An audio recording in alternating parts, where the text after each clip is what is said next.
Está começando mais um episódio do Devs de Elite, o podcast da Coders, a melhor solução para devs que querem trabalhar na gringa. Eu sou Thaisa Candela e estou recebendo nesse episódio mais que especial uma pessoa que é desenvolvedor, engenheiro de software desde 2011, possui alguns títulos como MVP, o título da Microsoft, Google Developer Expert, GDE, Docker Captain e mais recentemente TypeScript Champion. Além disso, é morador das terras de menos 40 graus na Suécia. Lucas, seja muito bem-vindo. Muito obrigado pelo convite. Eu nunca tinha pensado nisso, né? Menos 40 graus. É bem friozinho lá, né? Realmente. Só um pouquinho. A média é menos 5. Você tá bem tranquilo com esse ar-condicionado aqui? Nossa, eu adorei. Inclusive, hoje quando eu saí... Hoje tá frio, né? Tá uns 17, 18 graus, onde tava quase 30. Eu saí de casa, aí eu vim, né, tô aqui na casa dos meus pais, e a minha mãe falou assim, melhor levar uma blusa. Eu saí, nossa, falei, que calor absurdo, tá, tipo, muito bom. Aí eu vim aqui, e aí tava suando lá embaixo, inclusive, 17 graus. 17 graus é um calor absurdo. A gente chama de material de camiseta, né, t-shirt material, que é quando tá na Suécia, acima de, quando faz 2 dígitos, aí já dá pra pôr camiseta e shorts. Muito bom. Muito bom. A pessoa já desacostumou de estar aqui no Brasil, mas antes de nós falarmos sobre a sua experiência na Suécia, nessas terras geladas, como engenheiro de software, vamos começar entendendo, Lucas, de onde você vem, onde que você nasceu e até mesmo quando que surgiu essa sua ideia de se tornar desenvolvedor. Bom, eu sou de São Bernardo, na verdade eu nasci em São Bernardo, no ABC Paulista, aqui em São Paulo. Eu morei em Santo André toda a minha vida, pelo menos até a parte que eu tava mais velho, né? Mas eu nunca morei em São Paulo especificamente, que nem a maioria dos meus amigos, por exemplo, morava no centro de São Paulo, algum lugar. Eu sempre morei ali no ABC, ali perto de São Paulo. E eu comecei, assim, eu sou de 95, né? Então, nessa época, existia um negócio chamado VHS, né? Fita cassete. E, pra quem não conhece, é uma fita que passava filme, certo? Acho que a nossa audiência provavelmente vai se lembrar dessa época. Então, inclusive, esses dias eu tava até tirando algumas coisas do quarto, que meus pais vão se mudar, e aí eu achei umas coisas muito legais, coloquei até no Twitter. Eu achei um Discman, achei um CD, disquete, e tudo funcionava, menos o disquete. Mas os Discman funcionavam, inclusive, foi fantástico. Mas meu pai tinha uma locadora, né, e a locadora ali, ele, né, pra quem não sabe, é um Netflix físico, né, só pra unificando aí a galera. Porém, meu pai, ele tinha feito nessa época, ele tinha codado toda a parte do sistema da locadora, tudo mais, assim, né, e acho que era Clipper o nome do sisteminha, da linguagem de programação que Mas como que ele aprendeu? Eu não faço ideia, assim, eu acho que ele aprendeu sozinho. Porque meu pai ainda não é formado em programação, tá? Meu pai, ele é psicólogo, mas ele fez técnico de eletrônica e tal, e ele sempre foi muito, né, tinker, assim, ele sempre mexia com algumas coisas, a gente sempre fazia algumas coisas, tipo, montar coisa em casa, trocar lâmpada, arrumar, sabe, serviços gerais. Curioso. Eu sempre tava junto, assim, né, ferramenta, arrumando coisa e tal, e eu sempre gostei de ver como as coisas funcionavam, assim, e aí, acho que foi meio que por isso, eu ficava bastante tempo na locadora, porque eu ia na escola, voltava, ficava lá, e quando eu vi ele sempre codava alguma coisa, tinha na época o Excel, né, bom, até hoje o Excel, mas ele ficava lá olhando, tal, mexendo nas planilhas dele lá, e eu acho que foi assim que eu comecei a gostar de computador. Eu tinha uns 4 anos, eu acho, e acho que o meu primeiro programa, a primeira vez que eu sentei num computador, eu tinha uns 5 anos, e eu comecei a escrever alguma coisa lá que eu nem lembro, acho que era um scriptzinho do Windows Batch, né, do ponto .bat, do MS-DOS, que falava oi. Você dava não lembro qual que era, acho que era echo, não era echo, print. Com quantos anos? 5. Com 5 anos?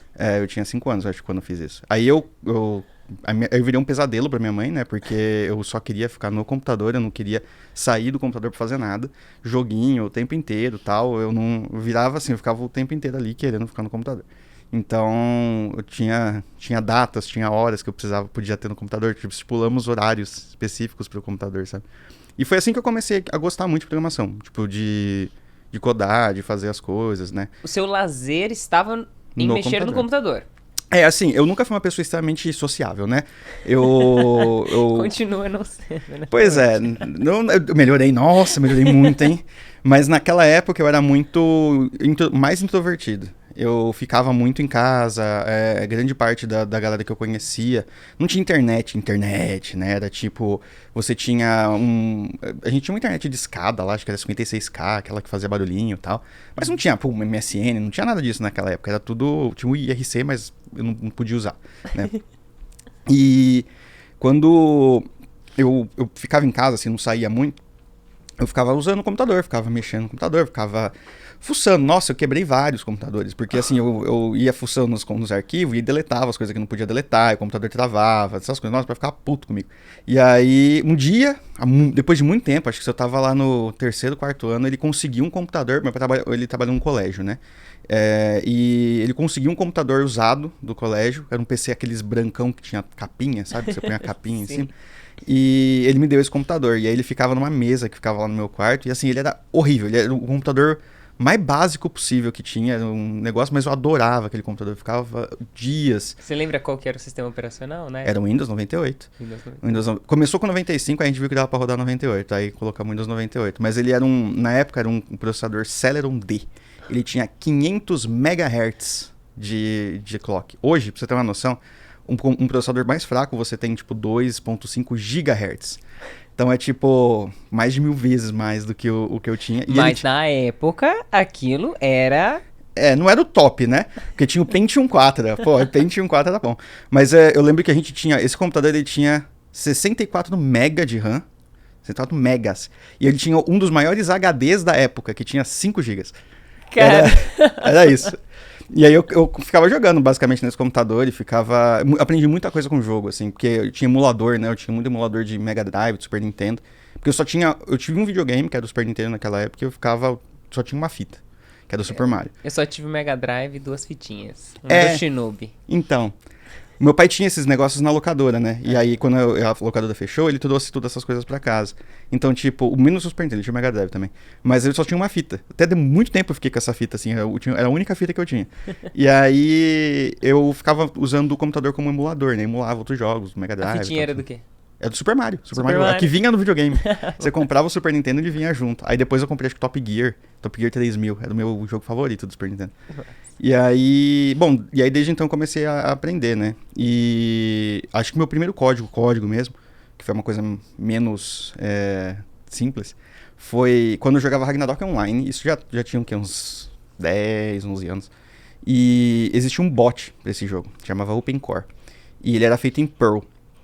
E eu lembro que eu entrei num jogo, num fórum, que tinha uma galera que fazia esses negócios e tal, e eu descobri que tinha um rolê de macros nesse OpenCore. E eu nem sabia como usava, não sabia como funcionava, nada, assim. Eu só baixei o programinha e eu comecei a escrever esses macros. Ele tinha um lugar de teste, que era pra você ver se estava funcionando ou não, tipo, não era no jogo específico. E eu fiquei maravilhado com aquilo, eu comecei a escrever macro em Perl e não sei o quê. Nossa, fiquei muito tempo nesse fórum, muito tempo mesmo. Eu nem lembro qual que era o coisa, mas eu cheguei a ser promovido, né, lá dentro como administrador, não sei o quê. Era uma época muito legal. Foi assim que eu descobri que eu gostaria muito de fazer aquilo que eu tava fazendo. E aí depois eu comecei estudo formal mesmo, né? Fiz ETEC em São Caetano. 10 anos até mais ou menos o quê? Uns 15, né? Quando de fato você entrou na ETEC? Foi mais ou menos Isso, tinha 15 anos quando entrei na ETEC, eu acho. Aí você ficou brincando nesse meio tempo, testando coisas diferentes, até que você entrou na ETEC. Como que foi a sua experiência quando você de fato entrou em um curso formal? Então, a ETEC, ela tinha... Era assim, né? Antes de eu entrar na ETEC eu tinha feito alguns cursos pequenos de programação, de computadores no geral, mas era aqueles cursos infantis e tal, não tinha muita coisa. E programação não era um negócio muito difundido naquela época, principalmente porque era bem mais complicado do que programação web, por exemplo. Era uma coisa voltada para mainframe, voltada para algumas coisas assim. Quando era mais para computação local, era jogo ou alguma coisa menor. Mas eu tinha algumas... Fazia uns scriptzinhos aqui e ali, HTML, JavaScript um pouquinho. Mas depois que eu comecei na ETEC, o primeiro ano ele era todo o ensino médio. Aí o segundo ano pra frente você fazia um médio integrado com o técnico. Não sei se você entrava 7 horas, saía acho que 5:30 da tarde. Então era até meio-dia era o médio, da 1 às 5 era o técnico de informática. Legal. E aí lá eu comecei a ter o estudo formal de desenvolvimento mesmo. Foi lá que eu aprendi muito das bases, eu tinha aula de algoritmos, tive aula de administração, que não faz o menor sentido em tecnologia, porém eu sou muito grato por ter tido. O cara ensinou a gente a fazer imposto de renda, era muito bom. E eu não faço imposto de renda, não lembro como é que faz nada disso hoje, tá, gente? Poxa, autonomia. Não, ele era muito bom, cara, era muito bom mesmo, professor muito bom. E aí a gente teve Java, teve Visual Basic, C Sharp, qual que era a outra matéria? A gente tinha Visual G, que era... Portugal, que era pra gente fazer algoritmos e tal, então foi quando a gente começou a pegar as coisas. Aí era acho que um ano e meio, eram 6 meses de cada módulo, né? Então era 6 meses no módulo, 6 meses no próximo e o último módulo de 6 meses que tinha um TCC.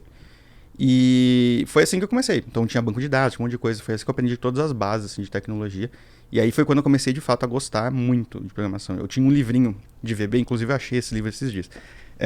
Eu tinha um livro de VB 2008. E esse livro, ele tinha um monte de exercícios, assim. Um deles era para você construir um editor de texto. Tipo o WordPad.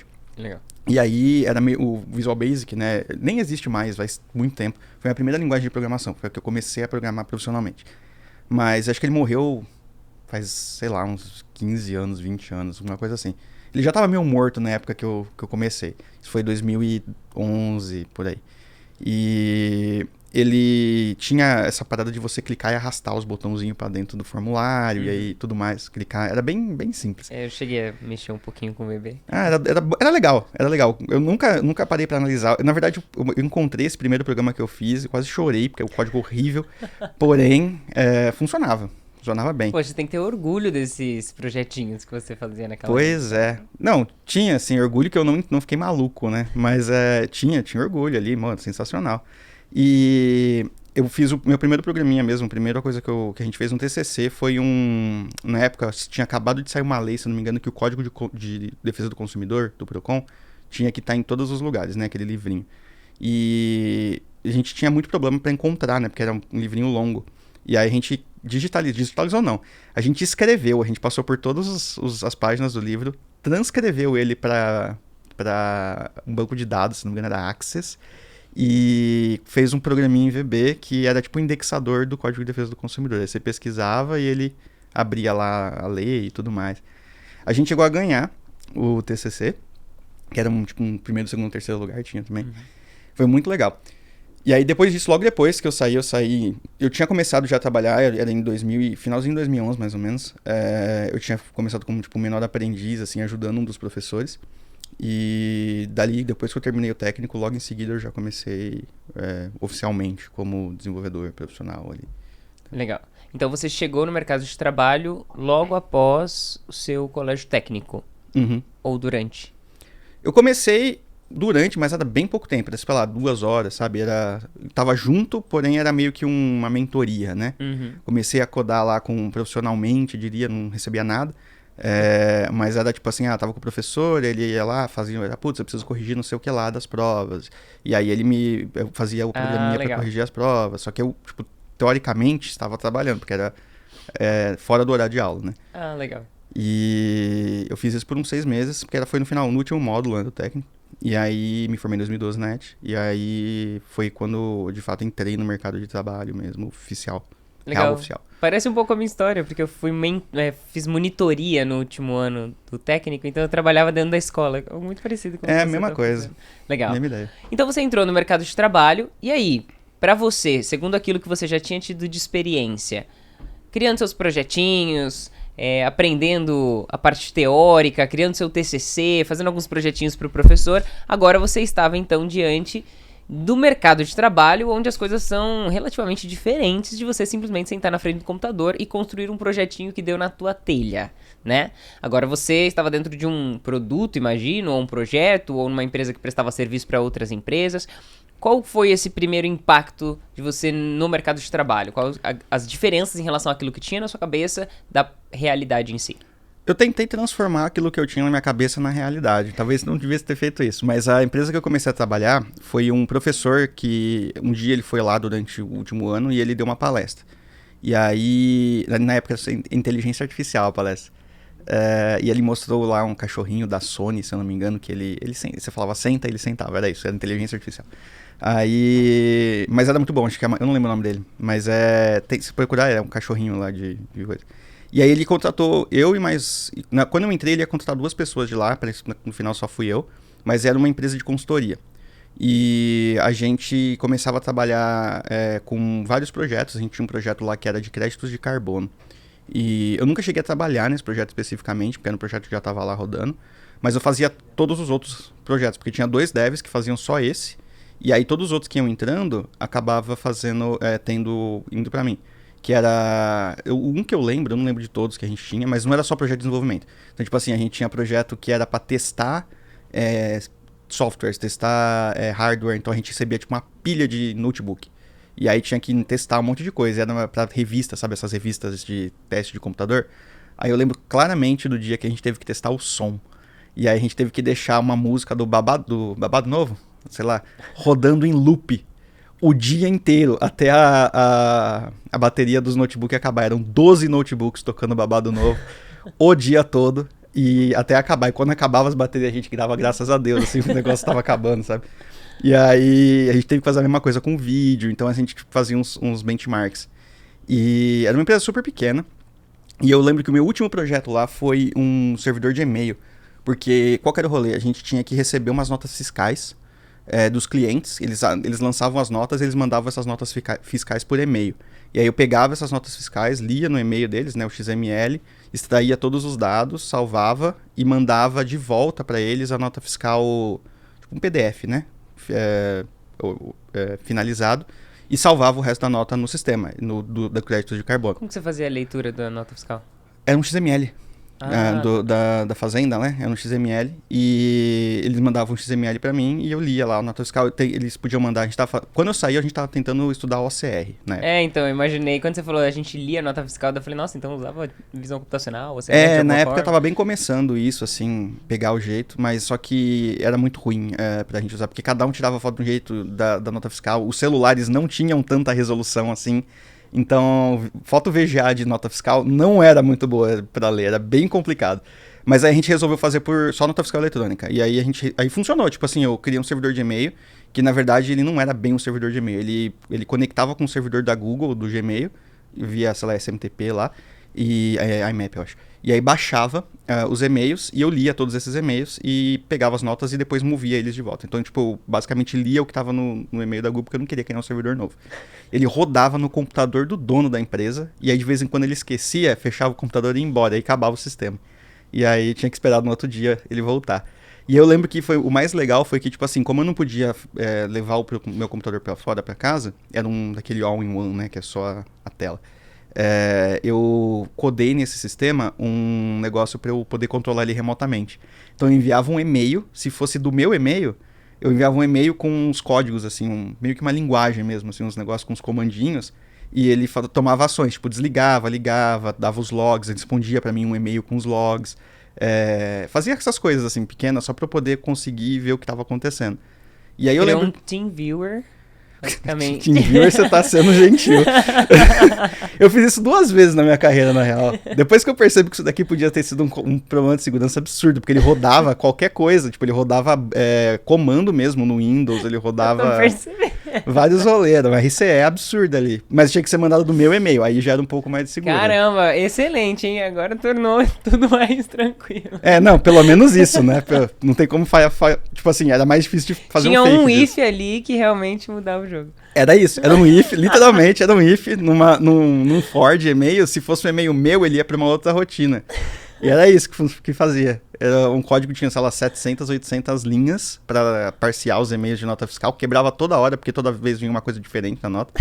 Mas funcionava. Funcionou por alguns meses, eu acho, porque eu saí lá depois. Muito bom. Então, essa foi a sua primeira experiência. De fato, parecia muito com as experiências anteriores que você tinha de vários projetos, assim, com todo respeito, aleatórios, assim, né, de alguma forma, dos mais diversos tipos possíveis, pelo que eu tô entendendo. Sim, eu nem conto muito essa experiência como, tipo, primeiro emprego, porque era eu e os outros 2 caras. Um deles fazia marketing e o outro fazia publicidade. Nenhum deles era desenvolvedor. Então, tipo você assim... era uma equipe. Era isso mesmo. Aí eu falei, foi legal pra aprender, pra ver como é que funcionava, mas porque era meu primeiro emprego, né? Então, foi mais pra ver como é que funcionava o mercado de trabalho, como era. Na verdade, assim, eu tive um emprego anterior que era professor de informática, mas eu fiquei um mês, e aí fui embora.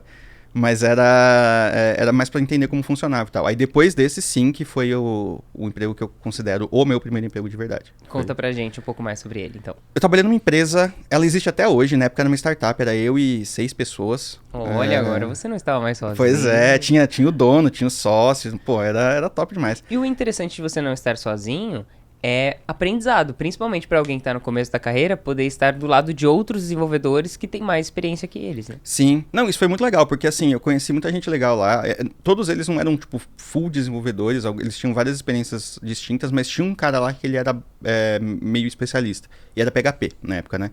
Então, eu não sabia PHP, eu sabia VB, era a única linguagem, sabia C Sharp também, mas era, tipo, as únicas 2 linguagens que eu sabia. E VB morreu, ficamos no C Sharp, né? Isso foi útil pra mim depois. Mas eu entendo essa empresa, ela é uma empresa que faz ERPs. Ela fazia, na época, quando eu entrei, ela fazia um ERP pra indústria. E eu entrei pra gente construir o sistema hospitalar, era um ERP hospitalar. Hoje acho que ela só faz ERP hospitalar. Quando eu entrei tinha 7 ou 8 pessoas, se eu não me engano, e hoje deve ter 400 funcionários. Eles são gigantes hoje. Legal. E foi muito massa, porque eu fiquei 5 anos lá e foi onde eu de fato aprendi o que é ser desenvolvedor profissional. Porque a gente tinha como fazer mesmo, isso já era o quê? 2013, fiquei 3 meses nesse primeiro emprego, né, nessa primeira experiência, depois eu fui pra lá. A gente já tinha coisa de teste, teste não, né? A gente tinha um pipeline. A gente tinha um pipeline de desenvolvimento, a gente publicava código, e foi assim que eu descobri o que era Git, por exemplo, que a gente usava SVN, Tortoise, né, Subversion, no outro. E aí nesse daí a gente usava Git para um sistema, os outros a gente versionava no Dropbox. A gente fazia um zip da aplicação e jogava no Dropbox. Ponto final. Não, era isso mesmo, era o nome do sistema, ponto, V e a data de hoje, tudo junto, né? E aí todo dia tinha um novo arquivo lá. E aí quando acabava o espaço a gente deletava o primeiro e fazia o próximo. Era isso. Esse era o versionamento da coisa. E foi assim por muito tempo. Caramba. Eu fazia isso durante o período técnico ali, quando a gente tinha vários projetos, a gente subia pastinhas um pro outro com um ponto final, e aí não era o final, daí a gente colocava ponto final 2. Final agora vai. Não, então, esse daí a gente até entendo hoje por que a galera não usava, porque a gente usava um sistema de desenvolvimento rápido lá que é tipo um low code. Só que toda vez que você compilava, ele gerava um código ofuscado e ele mudava tudo.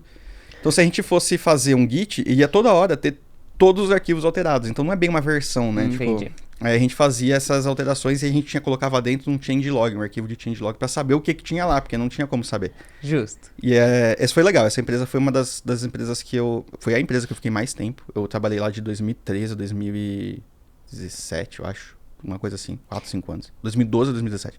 Legal. E quando eu saí, a gente já tinha feito... Aí foi onde eu aprendi infraestrutura, onde eu aprendi REST, por exemplo, onde eu aprendi SOAP, que eu espero que ninguém use mais. Mas foi onde eu aprendi várias outras coisas. Inclusive, o meu conhecimento de C Sharp na época foi legal, porque a gente fazia serviço do Windows. Eu fazia um serviço do Windows que rodava a nosso integrador. A gente tinha que colocar um integrador. Um cronzinho. Era tipo um cron. Só que quando você rodava no Windows não tem cron, né? Tipo do Linux. Sim. Então você tinha que criar meio que um serviço, ou não tinha, né? Não sei se hoje tem. Mas você tinha que criar um serviço pra rodar e ele ficar, né, criando esses negócios. E aí eu fiz assim, vou give it a shot, né? E aí eu fiz e funcionou. Eu falei, nossa, tô surpreso. E assim, por muito tempo isso aí foi a solução. A gente instalava o serviço e ele acho que ele precisou de manutenção 2 vezes. Tudo bem que ele era um cron, né? Mas o famoso funcionou, não sei porquê, mas que bom. Né, assim, eu vi como funcionava tal. Inclusive foi minha primeira dúvida do Stack Overflow, porque quando eu fui fazer... Não existe suporte de serviço no Stack Overflow. Assim, é muito difícil, tava tendo um erro bizarro. E aí, tipo, eu publiquei, não achei a solução. E aí eu mesmo me respondi, depois de, sei lá, 6 meses com essa solução. E aí hoje ela tá lá, com vários upvotes, porque aparentemente ninguém tinha essa parada dessa solução. Eu mesmo me respondi, excelente. Você acha a solução, você vai lá e se responde, né? E aí a gente fazia esses sisteminhas, assim, tipo, a gente, o integrador jogava no cliente, eu tinha que entrar no cliente lá com terminal server, e aí era toda aquela questão, foi que eu tive contato com questão burocrática, tipo Gmood, que mais? Processo ágil, ou às vezes não tão ágil.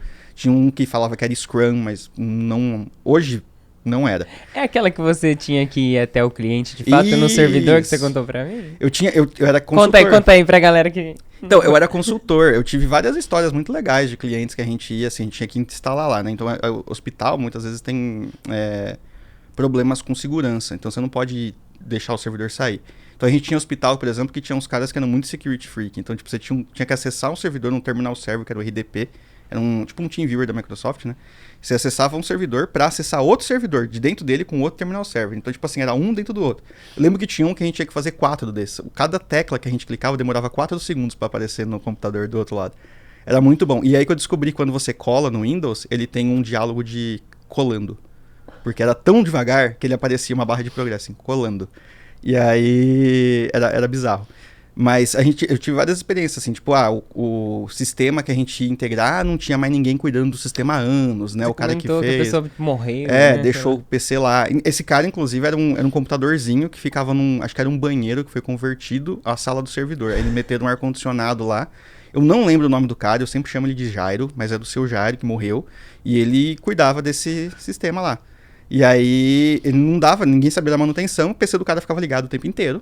Depois que ele saiu, né? Ele não morreu no hospital, né? Ele saiu, depois ele faleceu. Mas se desligasse, eles conseguiam ligar e pôr o sistema de volta. Só que ninguém sabia a senha dos bancos, de nada.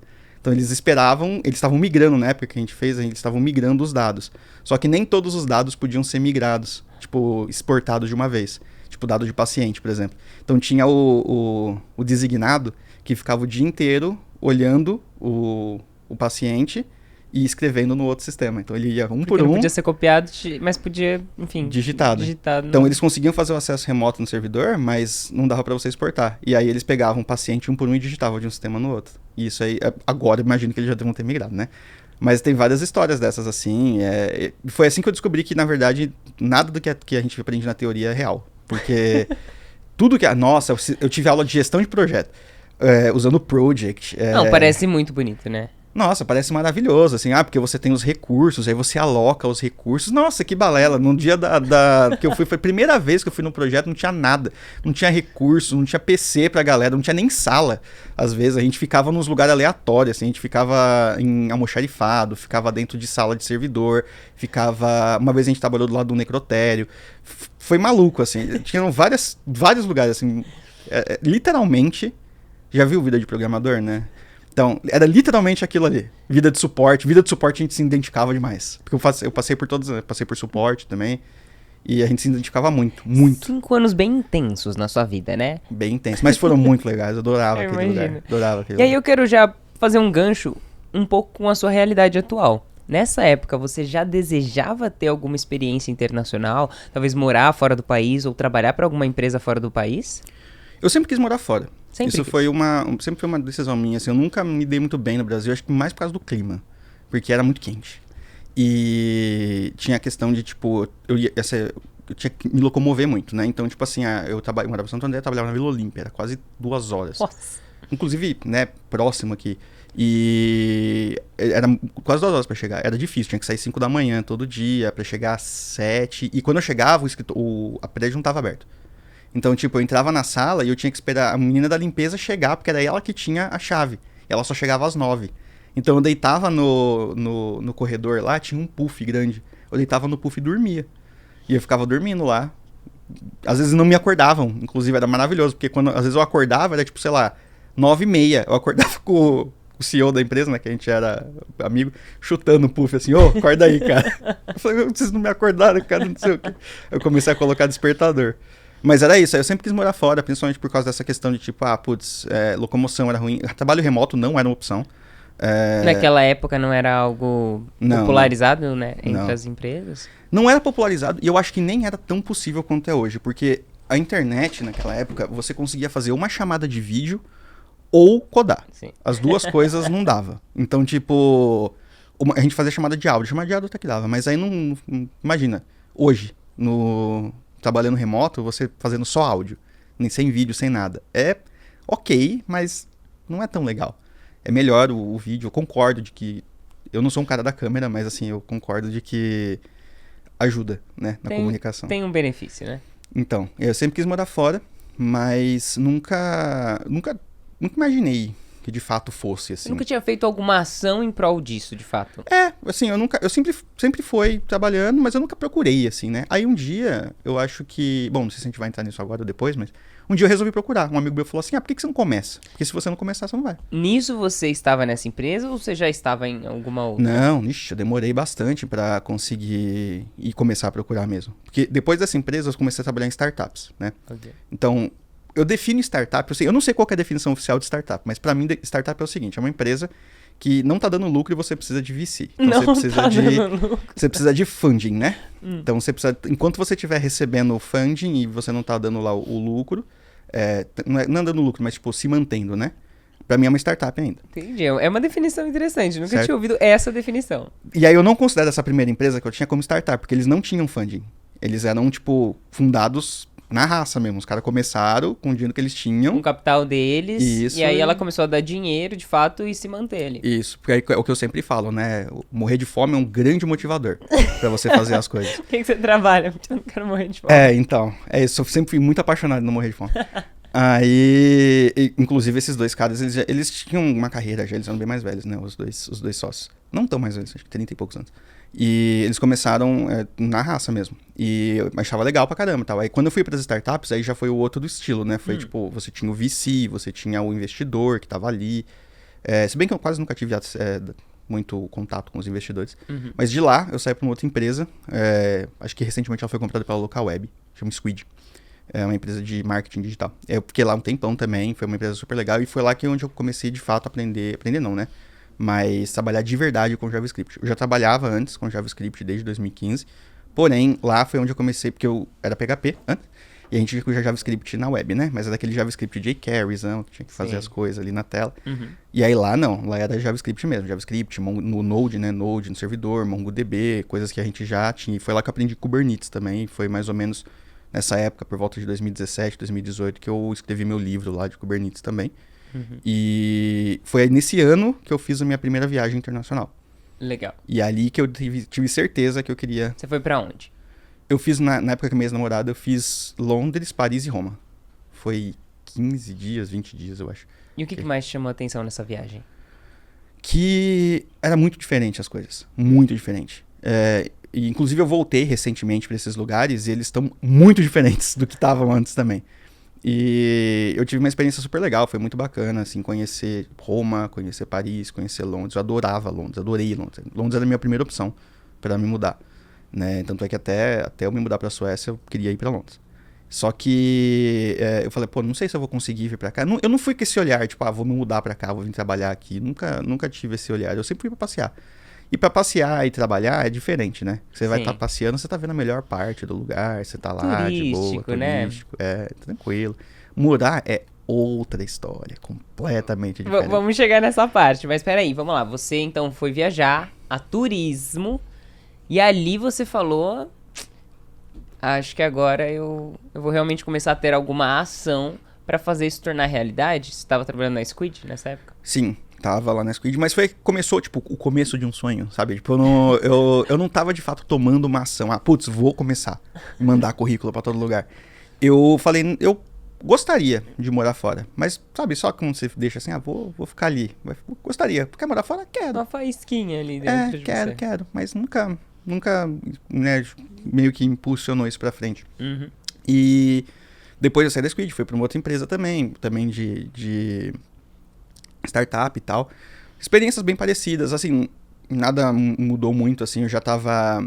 A diferença é que, no final, entre a Squid e essa outra empresa que eu entrei, eu já tava bem mais estabelecido, tá? Então, foi ali que eu consegui, em 2017, mais ou menos, que eu consegui o prêmio do MVP. Eu já escrevia conteúdo desde 2015, então eu já tinha uma presença mais forte no mercado, né? E... As pessoas já te conheciam, você tinha um forte envolvimento com as comunidades, já estava palestrando, Sim. já escrevia muitos artigos no seu blog, que talvez tenha sido aquilo que de fato te fez ficar mais conhecido, né? Através dos seus com certeza. longos, complexos e robustos artigos.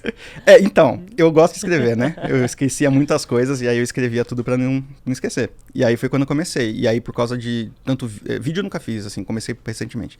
Mas escrita, palestras, na época eu já tinha feito bastante palestras, já o livro ajudou muito também.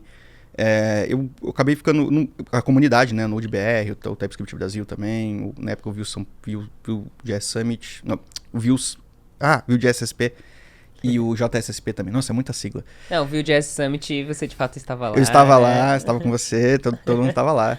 Mas eu organizava muito meetup, estava muito em contato com a comunidade, né? Isso foi o que mudou de um lado para o outro, assim, conforme eu fui crescendo nessa parte. Mas eu sempre fui desenvolvedor. Eu sempre fui como dev, júnior pleno. Nessa época eu já estava como sênior, mas era júnior pleno e sênior. Eu nunca quis ser gerente. Eu não quero ser gerente. Um adendo, que uma das coisas que o Lucas... Nós somos amigos, né? Há muitos anos. E aí, recentemente, a gente conversou. O Lucas vira pra mim e fala assim... Eu não sou empreendedor. Eu sou engenheiro. Pois é, cara. Tem todo esse rolê. Eu não tenho que aprender. Eu nasci pra isso. Negócio de negócios.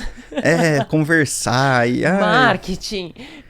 Nossa, marketing é péssimo. Vocês devem ver isso, que eu sou péssimo no marketing. Tudo que eu faço de marketing, provavelmente não sou eu.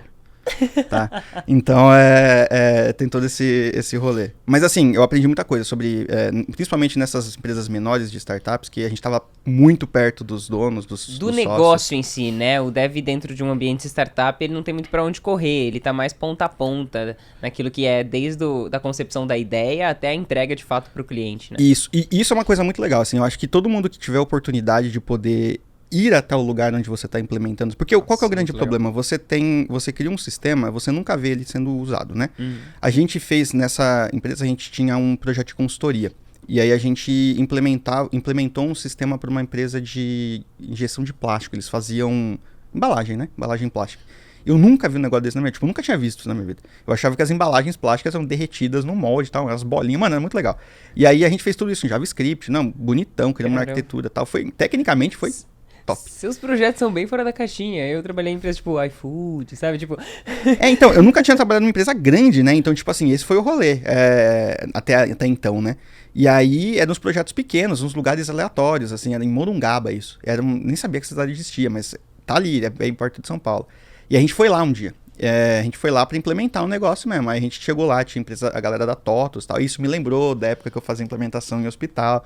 Mas era tipo, foi isso, a gente chegou lá, fazer a implementação do sistema e a gente viu a galera usando o sistema. Isso é muito legal, porque você viu como a galera usa e é completamente diferente de como você imaginou que eles fossem usar. Mas convenhamos, dev em geral não se importa muito com o usuário, né? Ele tá em geral ali com código, qual a linguagem, qual a arquitetura, qual a cloud e pouco se importando. E isso é muito bacana você trazer, porque hoje a gente tá num momento onde a gente precisa de profissionais que sejam mais eficientes. Querendo ou não, os times estão enxugados, então toda a empresa espera que esse dev ele tenha mais atuação. Até mesmo naquilo que tange o produto, o negócio, né? Uma percepção maior daquilo que vai além do código. Sim, isso é importante, porque, tipo assim, o que eu vejo muito que aconteceu, sei lá, de 2019 até 2022, durante a pandemia, foi meio que o aumento da galera que queria codar. Eles só sabiam codar, certo? Mas por quê? As empresas estavam procurando muita gente para suprir a demanda do código. Para escrita de código, literalmente. Né? E a galera escrevia o código, não sabia o que estava rodando no final, às vezes nem fazia questão de saber qual que era o problema que estava sendo resolvido ali no final, como as pessoas iam usar esse problema no final. Por que estava funcionando ou por que não estava funcionando, com maior nível de profundidade, né? Acho que acabou acontecendo de muitos profissionais, assim, entendam, né? Mais superficiais naquilo que tange a programação, a computação e a construção de um produto digital. Que foi o que o mercado estava pedindo. O mercado estava pedindo muita gente em pouco tempo. E aí você não tem como você... Não é um problema das escolas, dos bootcamps, que o pessoal fala o famoso dev de bootcamp, né? O cara que faz o bootcamp, sai do bootcamp, só sabe fazer aquilo que está no bootcamp. Se você pediu para ele contar laranja, ele fala, não, mas eu só aprendi a contar maçã. E aí é diferente, né? Não é o problema da escola. Como que você vai fazer para ensinar um negócio? Ó, quando isso aconteceu, eu já tinha... 8 anos, né? 11, 12, 13, 8 anos de desenvolvimento, 8 anos de experiência. Você já estava como senior. Isso, na área. Então, beleza, comecei, pra mim não mudou muito nessa área, mas imagina, você vai pegar 8 anos e resumir em 3 meses. Você tem que tomar atalhos, não tem como você ensinar todas as coisas do jeito certo. Você tem que tomar atalhos, você vai ensinar o quê? Você não vai ensinar Vue, React, Angular, JavaScript puro, tudo. Você vai ensinar o que tá dando mais grana pra todo mundo, que infelizmente é o React, mas você vai ensinar esse tipo de coisa, vai ensinar framework, porque você não tem como ensinar, nossa, como é que funciona um servidor HTTP, como é que funciona a internet, não tem como. Fora que nada substitui a experiência, né? Então a pessoa pode ter tido contato com algo que você condensou aí 8 anos dentro de uma aula, dentro de um curso, mas quando essa pessoa estiver de fato ali na prática, ela vai começar a perceber que existem nuances e especificidades da necessidade da empresa que ela está trabalhando, que muda, né, de empresa para empresa as necessidades, as tecnologias, os produtos, como você falou, as metodologias, a gestão, querendo ou não, nunca é igual. Sim, são completamente diferentes, as pessoas trabalham de forma diferente. E não é como se você fosse... Tipo, não é errado. Mas assim, o que eu acho errado é você ter ficado naquele momento. Tipo, você se formou e não passou daquilo. Você não teve interesse em passar. Tem muita gente que eu conheço que fez bootcamp, se formou e gostou daquilo e começou a ir atrás de fazer outras coisas. Beleza, tipo, você pegou um início, todo mundo precisa de um head start, entendeu? Todo mundo começou no início e vai crescendo. Mas então, nessa época, foi isso que eu falei. Tipo, a gente ia lá na empresa ver como a galera usava o sistema. Legal. E aí eu acho que até hoje o que a gente tem marcado era a gente imprimia, foi a coisa que mais deu trabalho pra gente fazer, imprimir etiqueta. Quando você imprime etiqueta, tem uma impressora térmica, é uma marca que chama Zebra. E ela tem uma linguagem própria pra você imprimir essa parada, é uma desgraça, só integra com Java. E a gente teve que fazer uma gambiarra absurda pra conseguir fazer ela integrar com o Node. Mas funcionava, ela imprimia as etiquetas. E aí a gente imprimia as etiquetas e também o cara ia lá e lia as etiquetas para fazer a distribuição. Só que eu nunca imaginei que alguém pudesse ler etiqueta tão rápido. Porque, tipo, eles fazem isso o dia inteiro, todos os dias, né? Então, assim, você vai ler a máquina, a etiquetinha, a gente ficava lá, né, passando o leitor. O cara ia fazer era tipo, sei lá, 15 etiquetas por segundo que o cara lia. Óbvio que o sistema não tava esperando esse tipo de coisa, né? A gente, nossa, eles vão ter que mudar. E foi quando a gente descobriu que dava pra você fazer... Dava não, né? Descobriu problemas de performance que a gente nunca tinha imaginado que alguém ia ter problemas por ler etiquetas rápido demais. Então, tipo, problema de input de dado. O input de dado não funcionava, porque era muita etiqueta sendo lida ao mesmo tempo. Não dava tempo do computador terminar de escrever no input pra poder ir pro próximo. Então era um negócio muito doido, assim. E a gente resolveu esses problemas, foi muito legal.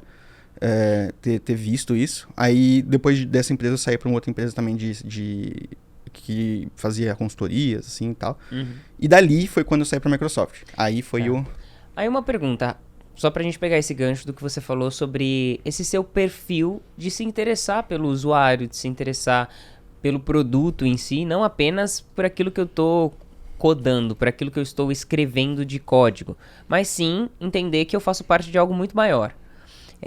Você acredita que isso contribuiu para você conseguir um emprego fora do país? Não. Sendo sincero, não. Porque eu nem sempre fui assim. Eu sempre fui um cara muito focado em código mesmo. Eu sempre fui um cara muito, muito focado na parte técnica. E quando eu comecei ter um emprego fora do país, ajuda você saber esse tipo de coisa, porque você faz as perguntas certas, né? Interessante. Mas você pode não fazer pergunta nenhuma e codar tudo muito bem. E aí também funciona. Só que é muito mais difícil. Né? Então, quando você vai fazer esses testes, depois a gente fala mais de testes, mas quando vai fazer esses testes, eles perguntam para você, você tem que fazer um negócio que vai para um sistema, e aí como é que você integra isso com o cliente? Aí você tem que perguntar, nossa, mas o cliente vai usar isso como? O cliente vai fazer todo dia? Vai ser 24 horas? Entendi. Não vai? Como é que... O benefício é para você, e menos como um diferencial para eles. Sim, é menos... Porque aí já tem a galera de produto, né? Interessante. Ainda mais para uma empresa muito grande, né? Interessante. Então vamos lá, Microsoft. Você entra na Microsoft como Developer Advocate, certo? De Cloud. Isso, Cloud de Azure, Kubernetes. Como que isso aconteceu? Isso foi... O engenheirão, trabalhando em startup, do nada, o Lucas anuncia que tá entrando na Microsoft. Isso foi maluco, porque MVP, no geral, quando eles vão fazer uma contratação na Microsoft mesmo, né, eles olham para as pessoas que são MVP, são profissionais que já foram meio que avaliados antes, né? Então, muitos MVPs entram na Microsoft, assim como muitos GDS entram na Google. Entram na Google, sim. Docker Captains na Docker, a mesma coisa, né? E quando eu entrei na Microsoft, foi meio que eu preenchi lá o currículo, né? Enviei normal. E através da Cíntia Zanoni, vocês conhecem? Sim, abraço. You Makers Code. Sim, Cíntia, a Glaucia também, Glaucia Lemos, grande abraço também. Elas me ajudaram muito a a entrar e, tipo, de fato, me deram um caminho assim, você manda aqui, faz aquilo e tal. Mandei, né, tudo, e como eu entrei, não sei qual que é o processo interno deles, realmente não faço ideia. Mas assim, participei de umas várias entrevistas, porque eu lembro que no meio da entrevista tava dando meio a pandemia, tava começando aquela pandemia e tal, e aí eu tive que fazer várias vezes a entrevista.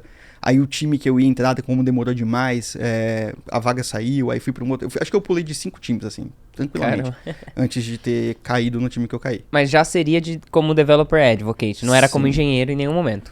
Não, nunca foi como engenheiro. Eu, na época, nem sabia que era Advocate, tipo, era uma parada super nova. Teoricamente, assim, sendo... nova aqui no Brasil, né? Nova no Porque Brasil. lá fora é bem consolidado, né? Sim, lá eles chamavam de outra coisa, era Evangelist. Evangelist. Que era evangelista, não sei o quê. Mas era um pouco diferente de evangelista, porque Advocate, você tinha que ser técnico, você tinha que fazer coisas, você tinha que codar. Eu não fazia só palestra, só coisa, eu tinha que codar, eu fazia muito aulas de Kubernetes. Até aquele momento, eu nunca tinha visto a Microsoft usar o título Advocate. Eu sempre vi Evangelist, porque de fato conceitualmente existe uma diferença entre os dois papéis, né? Aí você pode me dizer se é isso mesmo, pelo menos dentro da Microsoft, mas no Google, o termo evangelista é muito mais no sentido de evangelizar mesmo, um papel quase que como de venda. E o advocate é muito mais representar a comunidade dentro da empresa e quando está no meio da comunidade, representar a empresa, representar o produto, coletar feedback, ensinar as pessoas a usarem a tecnologia e muito menos, tipo, evangelizar as pessoas. Porque o rolê do... Eu tenho até um vídeo disso no canal, acho que foi o primeiro vídeo no canal. O rolê é que o advocate, ele não tá vendendo, ele não pode vender. Porque ele é a ponte entre o desenvolvedor, né, o dev e a empresa. Uhum. E a gente tem que ser direto mesmo. Se eu achava uns negócios que era ruim, eu falava que era ruim mesmo. Tipo, não tinha essa. E eu não representava um único produto. Eu representava uma classe de produtos dentro da Azure. Eu poderia, inclusive, fazer advocacia de qualquer outro coisa. Eu não era do time de JavaScript, mas eu podia fazer advocate de JavaScript.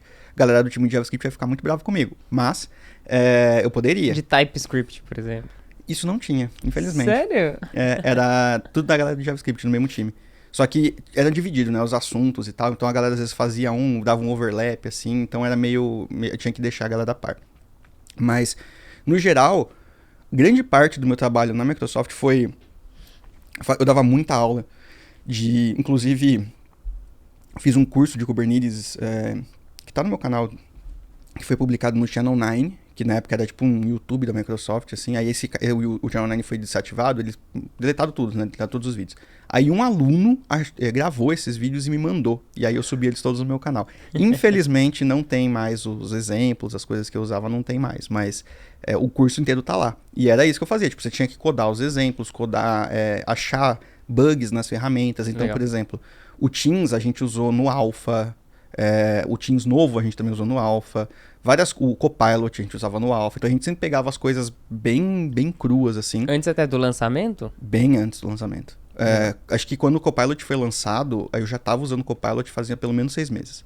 Legal. Era muito massa, assim, porque quando funcionava, ele funcionava bem. Mas às vezes ele dava uns pau absurdo. Mas tudo bem, é Alpha, né? Então... Acho que o mais legal, na minha cabeça pelo menos, é que quando saía de fato para os desenvolvedores utilizarem, você sabia que você tinha alguma culpa do negócio não ir tão zoado. Sim, não, era muito massa, porque você conseguia pegar e dar feedback mesmo, e a galera às vezes colocava feedback, tipo, acho que se eu não me engano teve um cara que colocou lá um feedback do Teams, eles até tiraram umas coisas do Teams que tinha antes, pra colocar essas feedbacks. No Teams podia ter testado melhor, né? Brincadeira.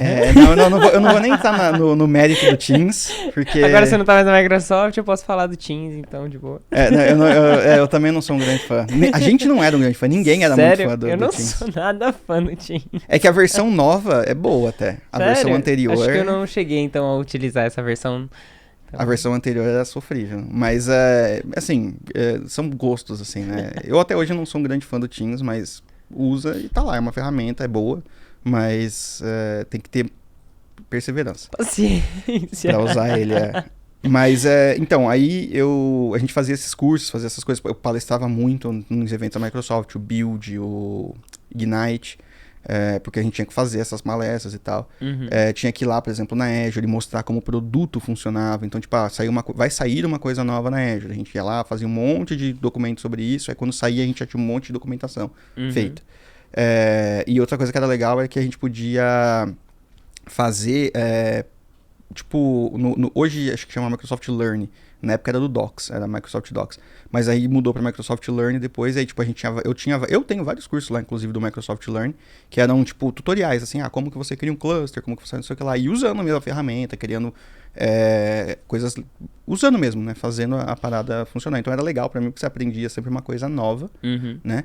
Mas o que eu não gostava do cargo de advocate é que, por mais que você aprenda uma coisa nova todo dia, você nunca tá no mercado. Você não tá lá no cliente, entendeu? Você não tá vendo a galera usar aquilo. Você não tá fazendo como é que eu posso dizer? Por exemplo, eu tô fazendo exemplos, tô usando Kubernetes, mas eu não tô usando o Kubernetes em produção. Entendi, você não tem de fato uma aplicação rodando, onde você tem, sei lá, várias porradas no servidor. Você pode simular, mas não é a mesma coisa. Não é a mesma coisa. Não é a mesma coisa de um uso real. Então, isso pra mim era o que me fazia falta. Eu gosto de produto, eu gosto de trabalhar em produto. Então, foi o que me fez falta, assim. E lá foi quando eu falei assim, eu quero sair do país. E eu entrei lá e falei pra eles, falei assim, um dos objetivos que eu tô entrando aqui é porque eu quero sair do país.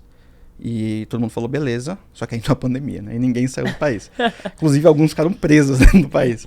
Mas, porque existia essa possibilidade de remanejamento, né? De uma pessoa que tá trabalhando aqui ir para Londres.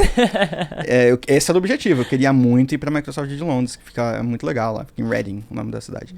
E era uma possibilidade. Muita gente conseguiu ser realocada de um lugar para outro. Não era simples, mas era uma possibilidade. Acontecia. E o timing não foi favorável para você? Não, nem um pouco. Porque quando voltou a pandemia, como a maioria das empresas também fizeram, eles fecharam nessas partes de realocação e tal, porque, né, não fazia muito sentido. E aí não deu. Até mesmo a área de advocate em várias empresas deu uma enxugadinha, né? Sim, eu não tenho certeza se a Microsoft reduziu. Não eu realmente não tenho certeza. Mas não teve layoff nenhum. Sério? Que eu tava lá. Eu não sei se teve depois, tá. Mas até que eu saiba, não teve layoff, assim. Beleza. Agora vamos começar então a entender como foi a sua saga. Porque se você não foi via Microsoft, você foi via alguma outra forma que talvez seja mais próxima até da nossa audiência.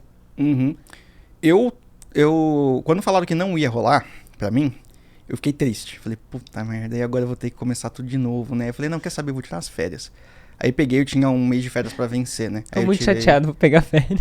Não, mas foi exatamente foi literalmente isso. Eu falei, nossa, tô triste. Vou ficar triste, sei lá, em algum outro lugar, não aqui, né? Eu lembro.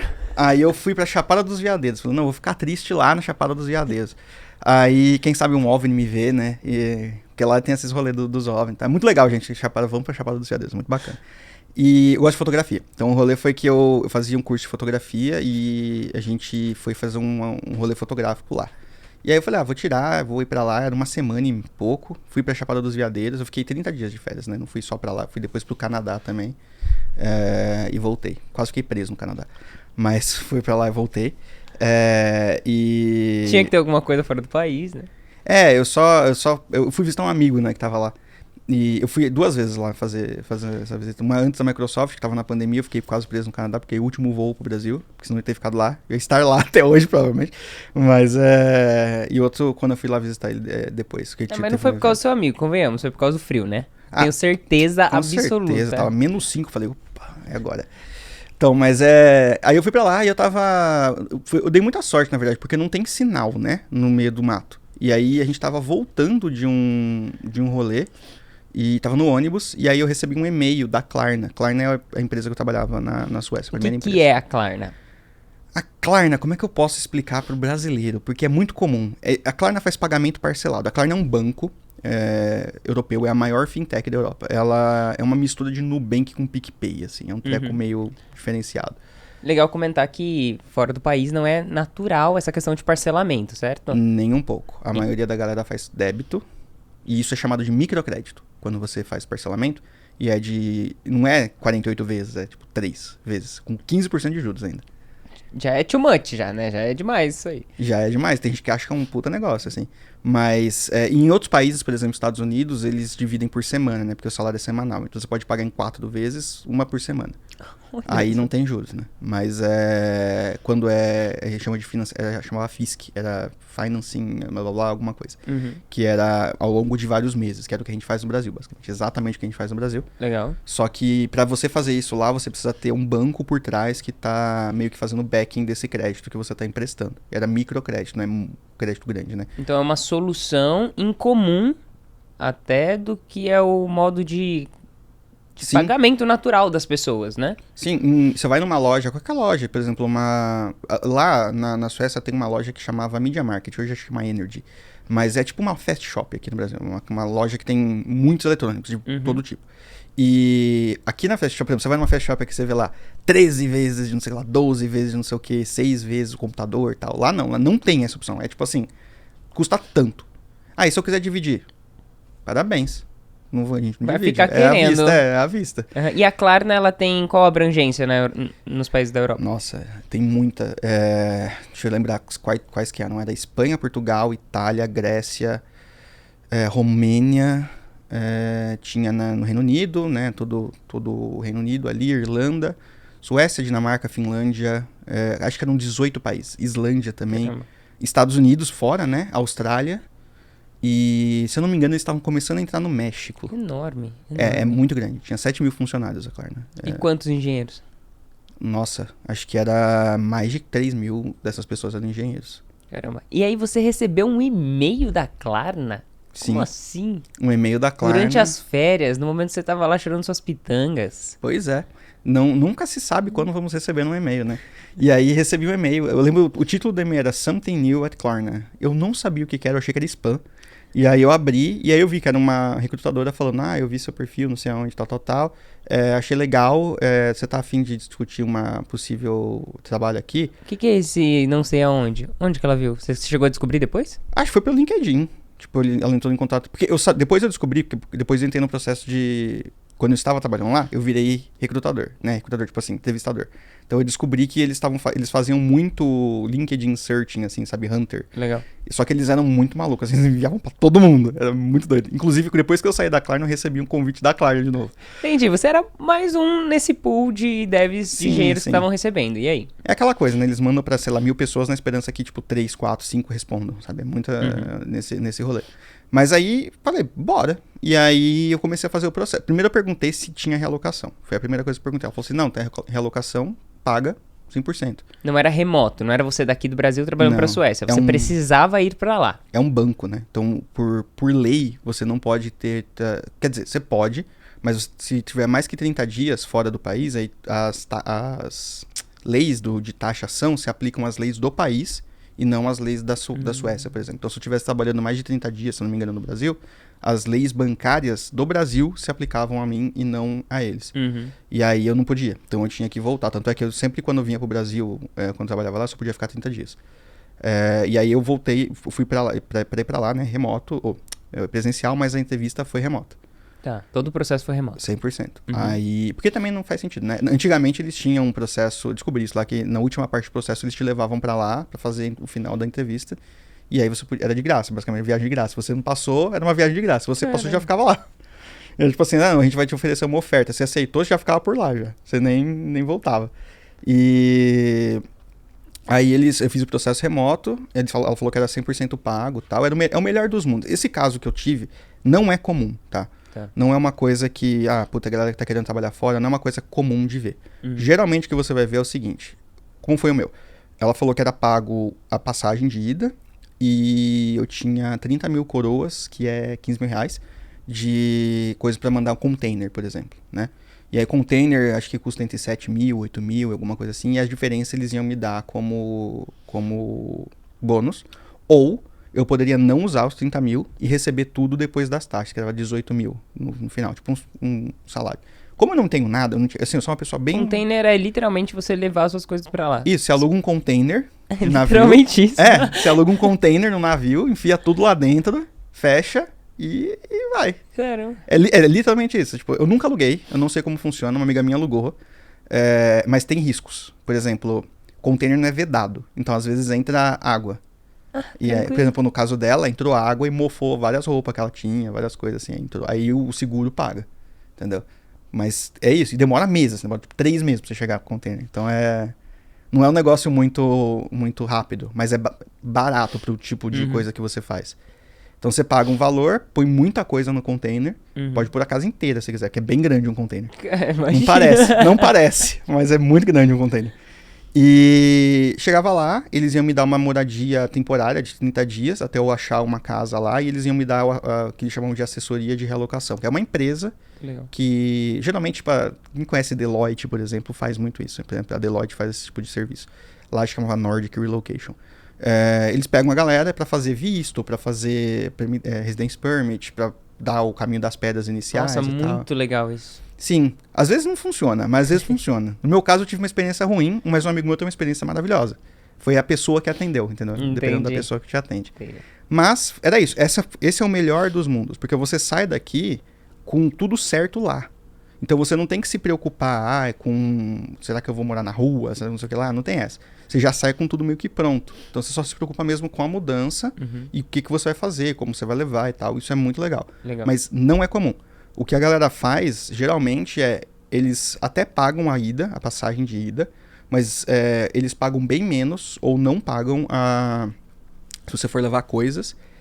E apartamento temporário é raro eu achar. Caramba. Alguém que fez isso. E aí, então, o que você tem que fazer? Alugar daqui, lá. O que não é... Que é bem estranho, né? Eu não sei como que é lá na Suécia, mas pelo menos na Itália, pelo que eu tava vendo, há muita dificuldade dos italianos alugarem para estrangeiros. Eu não sei como que é na Suécia, também tem isso, horrível. assim, deles serem mais chatos nesse sentido de confiança mesmo, de colocar alguém dentro da casa deles. Sim, não porque é estrangeiro, mas é porque, assim, lá na Suécia eles têm tudo... agora a gente tem um negócio chamado GovBR, né, que é aquele site do governo lá. Imagina isso, só que para validar qualquer coisa, chama Bank ID. Então, se você tem uma validação pelo Bank ID, só você tem aquele Bank ID. Então, você atestou que você é você mesmo. Se você não tem um perfil, tem vários, tipo, quinto andar lá, né? Desse tipo de coisa lá. Se você não tem um perfil validado, é quase impossível você arrumar uma casa. Porque tem muito scam, né? Muito phishing, muito scammer. De tipo, putz, o cara vai e não paga, não sei o quê. Porque o sistema bancário deles não é igual ao do Brasil. Inadimplência seria. Porque se você não pagar, eles até podem tomar ação legal. Mas demora muito tempo. E aqui é muito mais específico, né? E é muito mais estruturado. Por isso que a galera faz por esses serviços, né? Que você tem um intermediário no meio, porém o aluguel é mais caro. Né? Então, é difícil. Você não consegue... Primeiro, você não consegue... É difícil achar casa já na Suécia. É bem complicado, principalmente em Estocolmo. Você não consegue alugar daqui pra lá muito bem, porque você teria que ver a casa. E às vezes o scammer é o contrário. A pessoa que tá te alugando a casa tá falando uma coisa e o apartamento é completamente diferente. Você não conhece o país, então você não sabe onde é que é um lugar bom pra morar. Você não conhecia ninguém que morava lá também? Conhecia, aí que tá. Eu conhecia por acaso uma amiga minha que ela palestrou no ABC Dev de 2017. O ABC Dev era um evento que eu organizava em 2017. Ela foi uma das palestrantes da... Como é que era o nome? Do Pi Ladies. Beatriz, o nome dela. E aí eu chamei ela lá. Era a única pessoa que eu conhecia que tava morando lá. Uma pessoa aleatória que você conheceu no meio de um evento da comunidade. Sim, e a gente não tinha contato, assim, a gente nunca se falou. Você só descobriu que essa menina estava na Suécia quando você precisou. A gente se falou no evento, a gente se conhecia. Tá. Mas a gente não trocava ideia, assim, normalmente. Sim. Aí eu vi que ela tava morando lá, o Marco Bruno também já tava morando lá. Legal. E aí eu troquei uma ideia com eles antes de aceitar a proposta pra saber qual era o valor de, né, de salário, né, ranges de salário, enfim, fiz bastante pesquisas. E aí, depois que eu aceitei a proposta, ela me colocou num grupo de brasileiros na Suécia. Aí mudou tudo. Então, assim, gente, se vocês vão se mudar, procurem grupo brasileiros em tal país. Legal. E aí, Slack, tem um canal no Slack que chama Brazilian Expats, que é um monte de expatriados brasileiros, e aí você cola lá e fala, gente, preciso de ajuda para mudar para tal país. Tem uma galera de todo o país, todo mundo. Muito bom. E aí você pode procurar. Mas foi isso, foi uma grande sorte. E então... num caso normal, você não teria uma realocação tão boa hoje em dia. Isso foi na pandemia, tá? Sim. 2021. Não teria isso. Então, na pandemia eles estavam querendo trazer a galera, porque tava barato. Você fez o processo e passou durante a pandemia? Foi no finalzinho da pandemia. Finalzinho da pandemia. Eu me mudei pra Suécia em 15 de novembro de 2021. Foi Legal. o dia que eu me mudei. Uhum. Eu saí da Microsoft no dia 25 de outubro desse ano. Tá, excelente. Ok. E tudo isso que você tá contando pra mim, pra gente, você já ficou sabendo durante o processo seletivo. Sim, eles mandando folhetinho e tal. Legal. Bem estruturado. Agora conta um pouco desse processo seletivo pra depois a gente voltar pra essa realidade pós-mudança pra Suécia. Então, o processo de lá... Aí agora eu vou falar um pouco como dev e um pouco como entrevistador também, né? Quando eu tava na Klarna, eu fiquei 2 anos e meio na Klarna, quase 3. Eu entrevistei, acho que, sei lá, umas 130 pessoas. E o processo de lá, ele é bem... Não só de lá, mas de vários outros lugares ali, na Suécia principalmente, são muito parecidos. Legal. Então, por exemplo, o primeiro processo que você entra é um teste lógico. É aquele teste de psicotécnico quando você faz a carteira de motorista, sabe? Você tem 4 figuras, aí uma tá faltando. É literalmente isso? É literalmente esse teste. Sério? Você falou lógico, eu achei que era tipo lógico de programação. Não, padrão, pattern matching. Tipo, se você tem você tem uma figura, é um 2, o outro é um 3, o outro é um 4, qual que é a próxima? É o 5. É isso, sabe? Legal. É o que uma vez uma pessoa falou pra mim que é só pra testar que você tem cérebro. Que é tipo... Porque é muito fácil, os testes são muito simples. É muito... não é que nem aqueles do... Porque tem uns que são bem difíceis. Sim. Mas não era bem simples mesmo. E aí você faz esse teste online, num site, tem um site que só faz isso. E aí uma pessoa tá te olhando, inclusive a menina que tava fazendo a avaliação era brasileira também. E fiz esse teste. Aí terminei esse teste, na mesma hora já saiu o resultado, aí beleza, passei. E aí o segundo teste era o teste técnico. Aí o teste técnico, como é que funciona? São 2 entrevistas, né? O teste técnico e o teste comportamental. O teste comportamental veio primeiro, porque era o que o cara tinha horário, e depois era o teste técnico. Então, o teste comportamental é uma entrevista, tipo isso que a gente tá fazendo aqui. Uhum. Trocando uma ideia, e ele perguntava coisas pra mim sobre... Depois que eu descobri que tinha uma folha, eu achava que ele tava criando essas perguntas. Você achou que ele tava no improviso e ele tava todo bem estruturado e roteirizado ali. Não, eu achei, não, ele quer saber muito sobre mim, nossa, que legal, não sei o que. Não, ele tem, mano, as perguntas exatas que ele fez pra mim. Você tava se sentindo tão bem, né? Ele realmente tá se interessando ali pela pessoa, pelo profissional. Não existe mais amor nesse mundo. Mas ele começou a falar as perguntas, tipo assim, por exemplo, me conte de uma situação onde você teve que... Deixa eu ver se eu lembro uma pergunta. Onde você teve que tomar uma decisão difícil, tipo, entre o long term e o short term goal, sabe? Você teve que sacrificar uma coisa a curto prazo para ganhar um longo prazo. Isso aí chama STAR Method, né? Eu não vou saber quais são o acrônimo, mas é tipo assim, Situation, Task... Action e Result, eu acho que é um negócio assim. É tipo assim, qual que era a situação, o que você fez, qual foi a ação que você tomou e qual foi o resultado. Legal. É meio que assim que ele... É bem comum isso em recursos humanos, né? Em RH, em contratação e tal. E eram várias dessas perguntinhas. Bom, quando eu fiz essas entrevistas, não existia um baseline, assim, pra você avaliar quantitativamente a coisa, né? Era tipo assim... Cara, foi bom, legal, eu acho que é isso, funciona, eu gostei, mas era, tipo assim, completamente a opinião do cara ali, tá? Que tava entrevistando. E eu acho que teve alguma divergência, porque eu fiz 2 vezes essa entrevista. Então, acho que a entrevista do primeiro cara teve uma divergência com a do segundo, e aí eu tive que fazer ela de novo, porque são sempre 2 entrevistadores. Tá. E aí, dei o teste técnico. Tá, só pra confirmar, eu realmente pesquisei aqui, ó, S de situation, T de task, A de action e R de result. É isso aí mesmo. Então é esse rolê. Então era uma situação, o que você tinha que fazer, a ação que você tomou e resultado. Uhum. Então, se vocês estão prestando pra gringa, usem esse método. Porque isso é um método tanto de entrevista quanto para o entrevistado. É responder a parada. Legal. É tipo, eu acho que esse método ele é muito interessante e até utilizado pra dar feedback pras pessoas, por exemplo. Pra você não simplesmente chegar falando tipo, eu participei de um projeto, foi muito legal. Isso. Eu tive um resultado tal. Tá, peraí, mas calma, me contextualiza um pouco mais. Qual foi a sua participação? Como você impactou no resultado, né? A pessoa quer entender um pouco mais, de fato, qual foi a sua ação e as motivações relacionadas a isso, né? Que é mais detalhes. Isso. E também evita que você fique discursando por hora sobre a mesma coisa. Porque você consegue ter um final, né? Mas isso foi legal. Aí, entre o teste técnico logo depois, o teste técnico ele varia. Provavelmente não vai ser o mesmo que eu vou falar aqui, porque... Mas não vai ser o mesmo do que alguém for fazer. Pode ser. Se for, você teve grande sorte. Mas era um teste que era tipo assim, eles me deram como é um banco, né? Era uma lista de transações.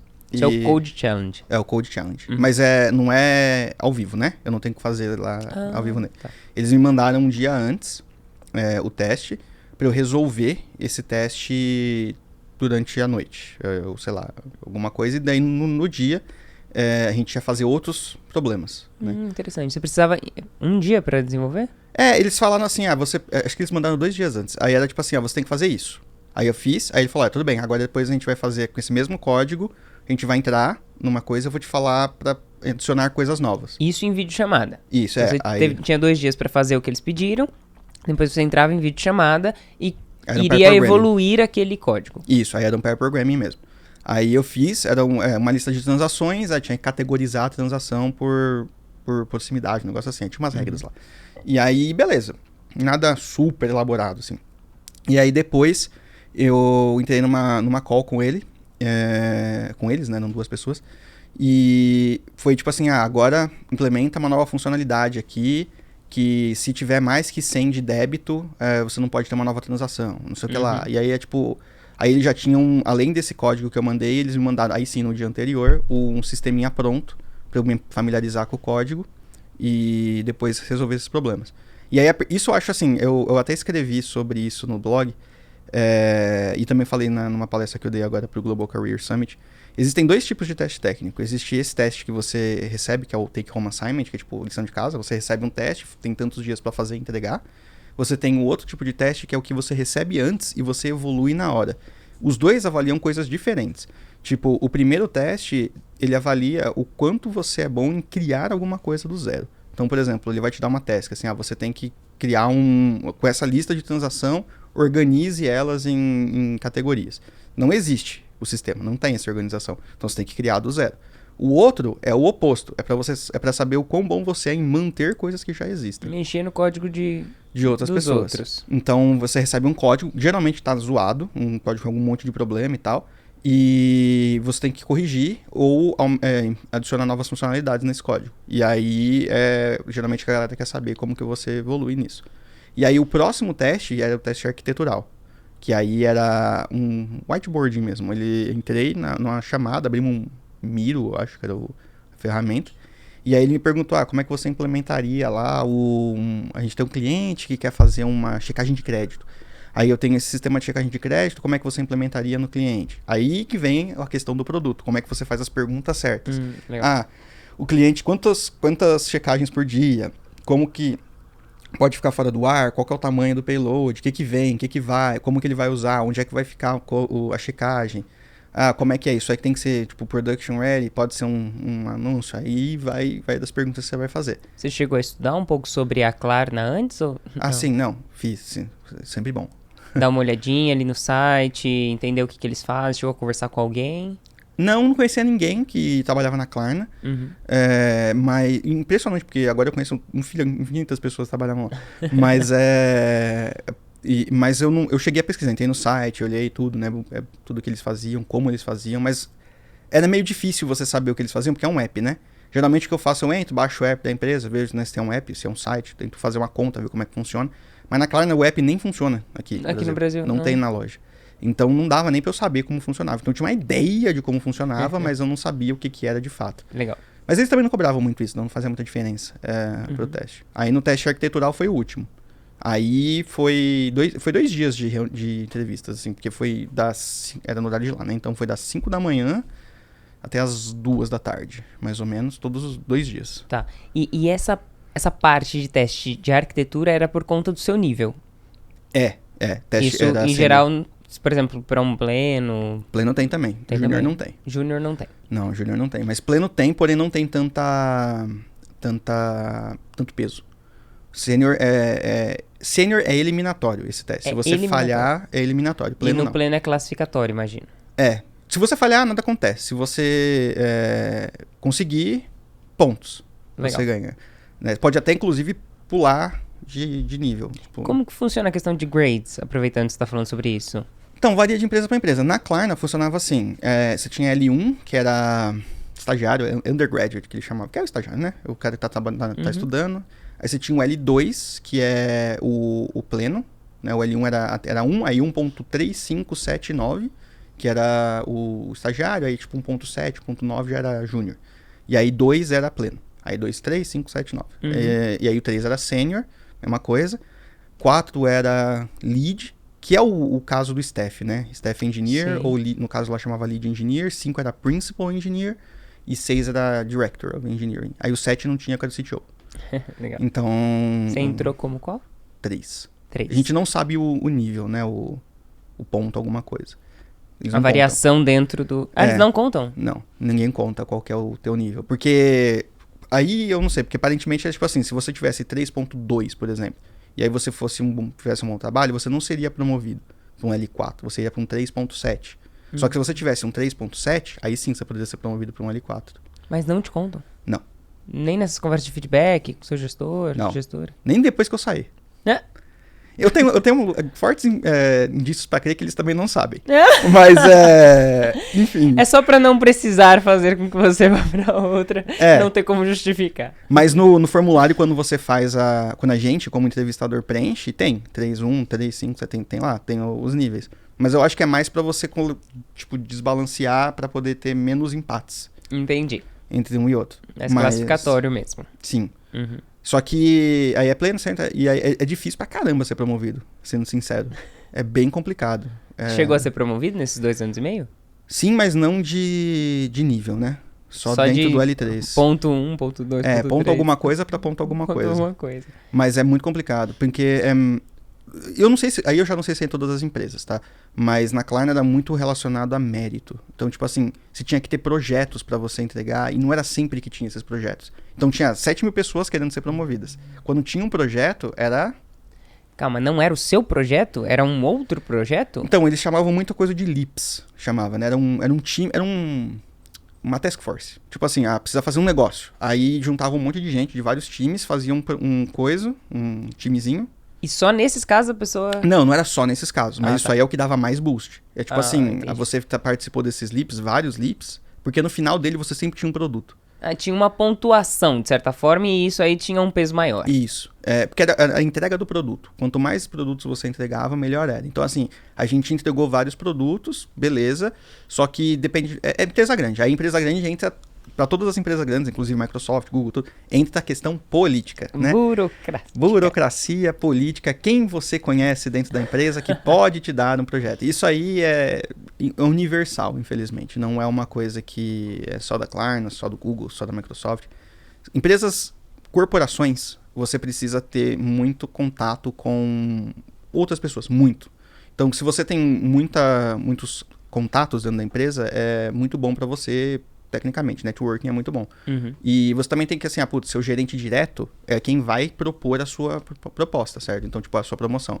Então, se o seu gerente acha que você tem que ser promovido, vocês vão... Na Klarna funcionava assim, você tinha que preencher um formulário, aí ele preenchia um formulário, com base no que você preencheu, vocês dois acordavam num caso de promoção. Legal. Era tipo um júri. Aí ele ia lá, apresentava esse caso pro Te defender diante da diretoria. Você era uma tese de mestrado. Ele tinha que ir lá e defender a tese dele, do porquê que você tinha que ser promovido. Porque o budget é por time, né? Então, por área. Então, assim, essa área tem, sei lá, 1 milhão de budget para promoções. Então, você tem 400 pessoas na área, você tem que distribuir esse 1 milhão para os outros times. Óbvio que você não vai fazer igual para todo mundo, porque ninguém recebe nada. Aí tem a questão do... você vai promover, aí você tem que dar um valor, tem aumentos também anuais, então tem todas essas questões. E aí tem, sei lá, 12 times dentro do mesmo... A gente chamava de domínio.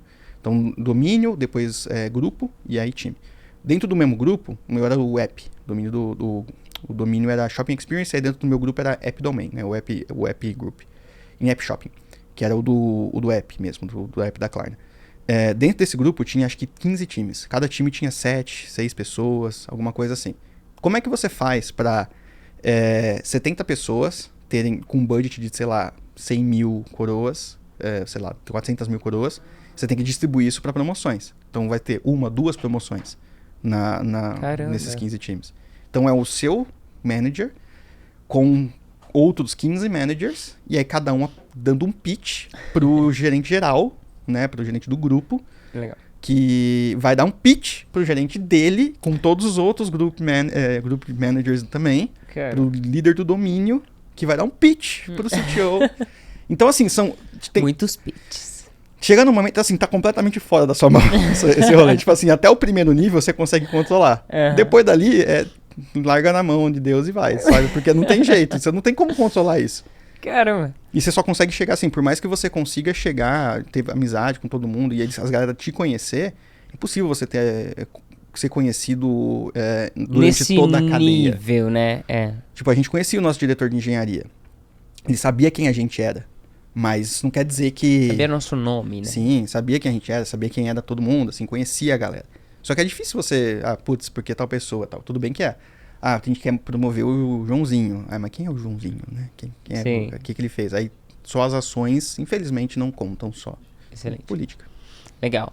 Ainda sobre o processo seletivo, depois do Code Challenge ali de arquitetura, dessa entrevista de alguma forma, né? Uma parte prática, certo? A parte de arquitetura era mais prática? É o whiteboarding. Desenhava um diagrama. Tá. Depois disso. Aí acabou. Aí... era um ou Só 2 isso? dias. Assim, teoricamente foi bem... Tô bem brincando, curto. porque várias etapas, né? Pelo que você... Eu demorei 6 meses pra entrar na Microsoft. Meu processo demorou 6 meses. E na Klarna? 3 dias. Eu Hã? acho. Da entrevista até a proposta foram 3 dias. Da entrevista até a proposta foram 3 dias? Sim. Caraca, Eles que são bem rápido. rápidos. Bem rápido. Eles foram bem rápidos mesmo. Nossa. Eu fiquei surpreso. Uhum. Mas aí todo o processo em si demorou bastante tempo. Demorou E depois que você já tinha aceitado, né? aí demorou uns 3 meses. Do momento que eles mandaram a offer pra você até o seu aceite, Foi uma semana, eu acho. você levou uma semaninha pra pensar. Porque eu tinha que discutir com meus pais lá, né? Porque eu não morava com meus pais, mas, né? Você vai sair do país. Então é uma discussão grande. Você vai discutir com todo mundo, ver saber, né? Tudo mais, como é que funciona, como é que vai ficar os ânimos de todo mundo. Independente do que a galera falasse, eu ia aceitar de qualquer forma. Mas Foi tranquilo? Foi. O negócio é que eu não morava com meus pais há bastante tempo. Então foi um negócio que, tipo assim, eu já não tava mais lá o tempo todo, né? Então No meio que fui núcleo da acostumando, né? Uhum. Foi sem querer, eles acham que eu fiz isso de propósito, mas não foi. Foi meio que sem querer, Tipo, aos assim. pouquinhos eu tô saindo, entendeu? De cena, pra que seja bem tranquilo quando eu for embora. Por aí mesmo. Ajuda, mas foi bem tranquilo até.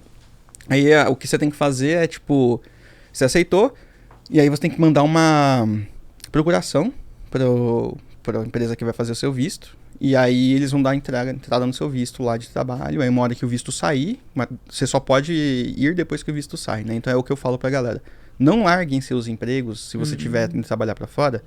Não larguem só porque você assinou o contrato ou só porque você espera o visto sair. Uma vez que você assinou, espera o visto sair pra você poder, de fato, se mudar. Ou então, você já tem certeza que o visto vai sair, porque você consegue saber quando eles mandaram pro governo. E às vezes o governo já tomou a decisão, mas o visto ainda não chegou. Interessante. Então, quando você tem uma carta de recomendação, eles vão te mandar de volta essa carta, né? Tipo assim, a carta falando que o visto está em processo, aí o número do processo, tal, assinado, tal, pro negócio. Quando você receber essa carta, é seguro. Porque aí você pode usar a carta para entrar no país. Correria o risco de você não ser aceito? Eu não sei. Acho que não. Porque, não sei na Suécia, não sei o que eles levam em consideração na Suécia. Tá. Uhum. Mas quando você tem uma empresa grande por trás é difícil. Bem difícil. Eles Legal. não aceitarem. E você já conhecia a Suécia de alguma forma? Não. Não, simplesmente eu quero ir pra Londres, já tinha ido pra Itália, já tinha ido pra alguns lugares, mas a Suécia não tava nem no seu radar. Eu não, a Suécia não me é estranha, porque eu gosto muito de metal, né? Metal a Suécia tem muitas bandas de metal lá também. Tipo Sabaton, Ghost, Hammerfall, são bandas de lá. E eu já ouvi algumas dessas bandas cantam em sueco também, tem músicas suecas. E eu já ouvi algumas coisas em sueco, não entendi absolutamente nada. Hoje eu entendo um pouco mais, mas não sou fluente. E eu falei, parece interessante, né? Eu gosto muito, por exemplo, Angra. Angra é uma banda brasileira que eu gosto muito e eles gravam muito lá na Suécia. Acho que tem um estúdio lá. E eu falei, vamos tentar. Porque eu falei, queria ir pra Londres, mas vamos ver o que dá, né? Qualquer coisa, eu me mudo de lá. Porque a Klarna também tem Londres, então quem sabe consigo uma relocação. Ainda existia chance nesse caso. Sim, tem um amigo que fez isso, inclusive. Ele trabalhava na Klarna e foi pra Klarna de Londres. Eu desisti dessa ideia, na verdade. Quando eu cheguei na Suécia, assim, quando eu comecei a morar lá, eu falei, que é legal pra caramba. E resolvi ficar. Legal. Sobre o que influenciou você ter, de fato, sido aceito. Eu queria que você falasse um pouquinho sobre a questão do inglês. Como que foi isso pra você? Se você, de alguma maneira, percebeu que... Porque você já falava bem inglês, né? Você chegou a fazer curso, foi jogando? Como que você aprendeu? Se isso te deixou de alguma maneira talvez um pouco inseguro, por não ser uma pessoa da Suécia, né? Então, lá eles falam inglês, todo mundo, né? Todo mundo fala inglês, sei lá, diria um nível B2, assim. A1, A2, B1, B2, C1, C2, né? Minha história com o inglês, eu não acho que... Eu vou contar ela, tal, mas não é uma coisa que a galera tem que se espelhar. Porque é muito peculiar. Eu comecei a fazer inglês com 6 anos, eu acho. Meus pais me colocaram numa escola de inglês com 6 anos. Isso foi um puta long site deles, assim, tipo, de coisa. Mas eu fui alfabetizado em português e inglês ao mesmo tempo. Ah, excelente. Então, não alfabetizado, né? Eu já sabia falar, mas eu não sabia muito bem ainda escrever e tal. E quando eu fiz as duas coisas, isso ajuda muito, tá? Mas se você é criança. Então, o que eu falo depois dos 6 anos, eu fiz inglês até os 22. Nossa. Sem parar, né? Então, eu tive muito tempo de inglês. Então, eu não tinha problemas em me Dificuldade expressar em nenhuma, inglês. né? Não, nenhuma, assim. Eu fiz os testes técnicos, os testes, o TOEFL, né? TOEFL, TOEIC, fiz vários desses testes e nunca tive problemas, assim. Mas o meu caso é muito particular, muito mesmo. Sim. E porque qual que é a grande mudança, né? Eu não sei se isso vale para todo mundo, mas geralmente quando você aprende uma língua nova, você vai traduzir, quando você está ouvindo, você vai traduzir da língua que você está ouvindo para o português para depois processar. Sim. E quando você fala, você pensa em português, traduz para a língua que você vai falar e fala. Uhum. No meu caso, isso não acontece. Ele pula direto. Automático. Entendeu? Né? Então, dizem que quando você é fluente por muito tempo, mesmo depois de adulto, você consegue fazer isso. Eu não sei dizer. Mas em sueco não tá sendo fácil. Você tá agora sentindo essa experiência na pele de tradução. Sim. E o rolê é que... Não, mesmo com sueco eu não traduzo. Eu não sei se isso é porque eu já sabia uma língua desde pequeno. Ah, legal. Mas eu também não tô me empenhando pra aprender sueco, né? Tipo, eu não tô, ficando na escola todo dia, não sei o quê. Mas eu quero aprender, é uma língua que eu gostaria muito de aprender. Eu até falei isso, antes de ir pra Suécia, eu falei assim, eu gostaria muito de aprender sueco, seria interessante. Pra quê? Pra nada, né? Mas sim, o inglês é essencial pra você conseguir trabalhar fora do país. E eu diria que essencial nível tem que ser entre B1 e B2, que é intermediário. B1 já é forçar um pouco, B2 é o mais recomendado, assim. Que é se não me engano, intermediário avançado, um negócio assim. Eu sei que C2 é fluente, então sim. C1 acho que é avançado, B2 é intermediário. B2 dá pra validar. C, tranquilo, mas B1, se você for um B1 bom, dá pra ir. Isso por essa categoria, né, do TOEFL lá. Eu não sei se são todas iguais, mas é essencial. E o diploma? Não é essencial. Não é essencial. A história com faculdade, cara. Não precisamos nos estender, mas fala rapidinho, assim, a sua história com... Porque muitas pessoas, às vezes, olham uma pessoa que tá indo pra fora e falam, ah, não, é porque ela tem diploma, não, é porque ela tem uma graduação, porque ela fez uma federal, ela fez uma universidade estadual e tudo mais. Conta aí, rapidinho, vai. Eu cheguei a começar a federal da ABC, larguei com 4, 5 anos, eu acho que eu tinha... É longa essa faculdade, hein? Eu comecei a fazer, mas eu larguei, acho que eu tinha 4 anos de faculdade, eu larguei e fiz um curso tecnólogo na FIAP, porque meu pai queria muito que eu tivesse um diploma.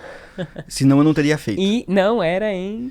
Não, era de segurança de informação. Eu fiz porque eu justamente falei assim, eu vou fazer uma faculdade que eu já sei, vai ser um saco. Eu vou fazer uma coisa que eu não sei. E aí eu fiz pra pelo menos aprender alguma coisa nova. Mas foi isso, eu não tenho um diploma, assim. Eu tenho um diploma agora, né? Demorou um tempinho pra sair, mas tenho agora o diploma. Mas assim, nunca na minha carreira me pediram um diploma. Nunca, nem quando eu não tinha, nenhuma das faculdades nunca me pediram nada. Nem quando eu estava na faculdade, nunca tive essa coisa assim, não, você precisa ter um diploma pra trabalhar aqui. Nem no processo da Klarna você acha que teve algum impacto? Não, esse teve impacto nenhum, zero. Porque quando a galera mandava o currículo pra gente como entrevistador, não vinha escrito a educação. A gente não sabia o que o cara tinha. Ah, não fazia ideia. Nem não, era a gente algo... só sabia porque ele mandava às vezes o PDF do currículo.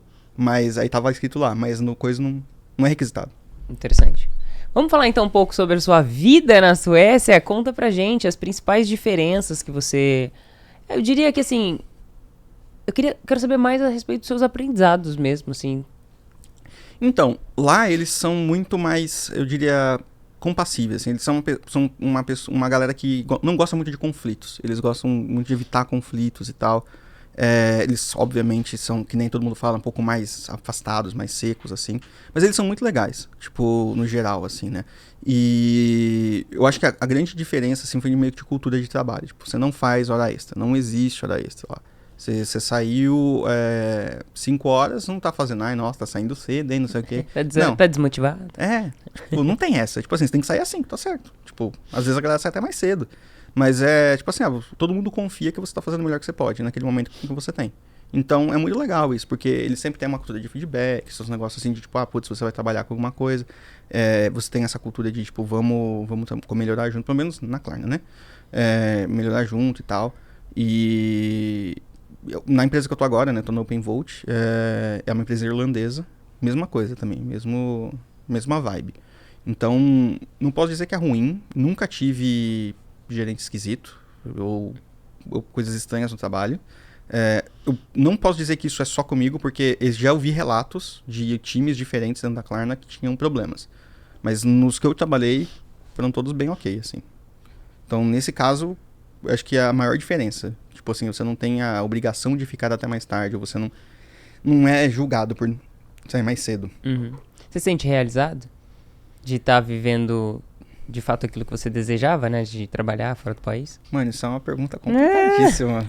Próxima, pula. Então, sim e não. Porque a partir do momento que eu falar, não, estou realizado, aí acabou, não tem mais o que fazer, né? E já era.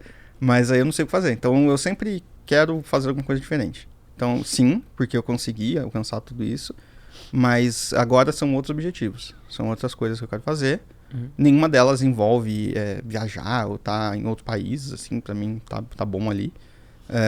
Mas são outras oportunidades agora. Legal.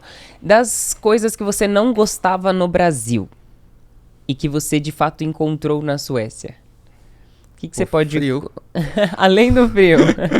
Teve alguma outra questão que te motivou a ir para um país... Porque, por exemplo, você poderia ter ido para os Estados Unidos, que em relação ao Brasil tem várias similaridades em termos de sociedade. Mas você foi para a Suécia, que tem uma diferença gritante como sociedade. Então, a Suécia... Primeiro foi a segurança. Segurança, eu tinha sido moro em São Paulo, né? Fui assaltado lá 5 vezes em um ano. Aí eu falei, não, chega. Não aguento mais pagar comprar outro celular. E aí, eu acho absurdo essa coisa da gente ter o celular do ladrão, o celular não sei o que lá, sabe? O celular do banco. Isso é um negócio que eu acho bizarro. Você não pode sair de casa, às vezes. Isso em São Paulo, né? Não sei, nos outros estados. Tanto é que eu falei que se um dia eu voltasse pro Brasil, eu não moraria em São Paulo. Moraria em qualquer outra cidade do interior, um lugar menor. Mas eu acho que essa foi o principal. Eu não moraria nos Estados Unidos porque eu acho que lá você tem pouco suporte, por exemplo, do governo para algumas coisas. Então, você tem um governo que cobra taxa, cobra um monte de coisa, porém a gente tá cansado de ver. Tudo bem que eu não sei se isso é realidade lá, não moro lá, mas aquela questão das despesas médicas, a questão daquele capitalismo super selvagem, né, que tem o self-made man, né, o cara que tem que fazer tudo junto, pegar e andar do 0 ao 100, super empreendedorismo, não sei o que lá, tudo, eu acho isso meio esquisito, eu não gosto, não é pra mim. Na Suécia é um negócio muito mais... o sistema político lá é sociodemocrata, né? Então é uma social-democracia. É um pezinho no socialismo, um pezinho no capitalismo. Então tudo que é relativo a comércio, essas paradas é capitalista, mas o que é relativo a políticas públicas, eles são socialistas. Então, por exemplo, toda a faculdade é pública, todo hospital é público, e tem um monte de coisa sobre parques também, tem muita ajuda do governo, em termos de, por exemplo, dentista, tem um salário base para a galera, se você ganhar menos salário base, ele completa. Então tem uma série de coisas que eles podem fazer, primeiro, porque eles têm 10 milhões de habitantes, isso aqui é menos do que a quantidade de pessoas na cidade de São Paulo, sozinha. Então, assim, né? Estocolmo tem 1 milhão, isso é talvez menos que Santo André. E é a maior cidade da Suécia. Então, tipo, é muito menos gente também, né? Eles têm muito dinheiro por causa do petróleo e no caso da Suécia, que é ferro. Então eles têm muito dinheiro e eles são muito antigos. É um país de milhares de anos. É um povo de milhares de anos. É uma cultura de milhares de anos. Então eles já passaram por todos esses problemas que a gente está passando agora aqui no Brasil. Então, por exemplo, uma coisa que é bizarro, que você nunca chega a pensar até você estar lá. Estocolmo foi fundada em 1200, certo? O Brasil foi descoberto em 1500. Quando o Brasil foi descoberto, Estocolmo tinha 300 anos já. E antes disso, em 800 e alguma coisa, já tinha gente morando lá. civilização. Então, assim, o Brasil é muito jovem, sabe? A sociedade brasileira é muito jovem comparada a essas coisas. Então a gente se compara, tipo, o brasileiro compara o país do Brasil com, sei lá, a Suécia, o Reino Unido. Incomparável. Não dá pra comparar. São coisas muito diferentes. O Brasil e os Estados Unidos talvez sejam mais comparáveis porque eles são mais próximos, mas são também culturas diferentes. Então acho que essa foi a principal mudança, assim. Se eu tivesse ido para outro lugar... Uma coisa que eu não gosto lá é imposto. São muitos impostos. Imposto muito alto. Porém, você vê bastante retorno nisso, né? As ruas são super limpas, são super... não tem buraco na rua. O transporte público funciona muito bem. Hospitais funcionam bem. Essas coisas. Só tudo bem que a saúde deles lá é reativa, né? Não é preventiva. Então, você só pode ir no hospital se você tá morrendo. Se você tiver só com uma dor de cabeça, volta pra tua casa. É justamente isso que eles falam. Se você não estiver morrendo, eles vão te dar Alvedon, que é Tilenol. E falar, vai dormir. Já tentou dormir? Eu já ouvi isso do médico. Já tentou dormir? Eu falei... Aqui realmente, nesse sentido, parece ser mais interessante. Tanto é que quando eu vou pro Brasil, eu faço todos os exames. Eu volto todo ano pra fazer os exames. De exame, check-up e tudo mais. Porque lá eles não fazem. Se você pedir, eles não fazem. Caramba. É bizarro isso. Isso é uma coisa que sinto falta. Uhum. Sobre salários, o que você pode falar pra gente a respeito disso? Porque, de fato, tem... Agora vamos começar a desmistificar um pouquinho essa questão, porque você só falou coisa boa até agora, né? Sim. Mas quero saber um pouco dos perrengues também, porque quando a gente conversou, uma das muitas vezes que a gente conversou sobre essa questão, tanto você quanto o Vitor na Alemanha e tudo mais, a gente sabe que tem salários muito legais, né? Programadores ganham mais, às vezes, do que, em geral, as pessoas do país, mas a discrepância não é tão grande quanto no Brasil, por exemplo, né? A diferença, enfim. O que você pode falar sobre os salários pra gente? Lembrando também que tem essa questão do imposto, enfim. Desmistifica isso pra gente. Então, a primeira coisa que eu quero desmistificar é o seguinte. Não é porque você saiu do Brasil que você vai se tornar o primo rico, instantaneamente, sabe? Porque o primo rico da família, né? Porque o rolê é o seguinte... Quando você sai daqui, é muito bizarro isso. Você sai do país e instantaneamente todo mundo olha pra você e fala, nossa, agora ele tá ganhando em coroa. Ninguém sabe quanto vale a coroa, sabe? Tipo, a coroa vale 45 centavos, galera. Então, tipo, é metade do valor, né? Então, você tá ganhando, sei lá, 50 mil coroas, que é um salário de pleno, por aí, é 25 reais. É muito maior do que um salário pleno no Brasil. Se você estivesse vivendo no Brasil. Se você estivesse vivendo no Brasil. Porém... você paga um imposto muito mais alto. Então, por exemplo, de 50 mil você vai ganhar 38, 37, alguma coisa assim. Então é um imposto muito mais alto que no Brasil, é quase o dobro do imposto do Brasil, entendeu? E não tem limite, quanto mais você ganha, mais você paga. Então, acho que tem um cap, acho que é 58%. Mas 58% de imposto, imagina, você ganhar um salário e tirar 58% pro governo. Tipo, isso aqui geraria revoltas no Brasil, a galera queimando o carro.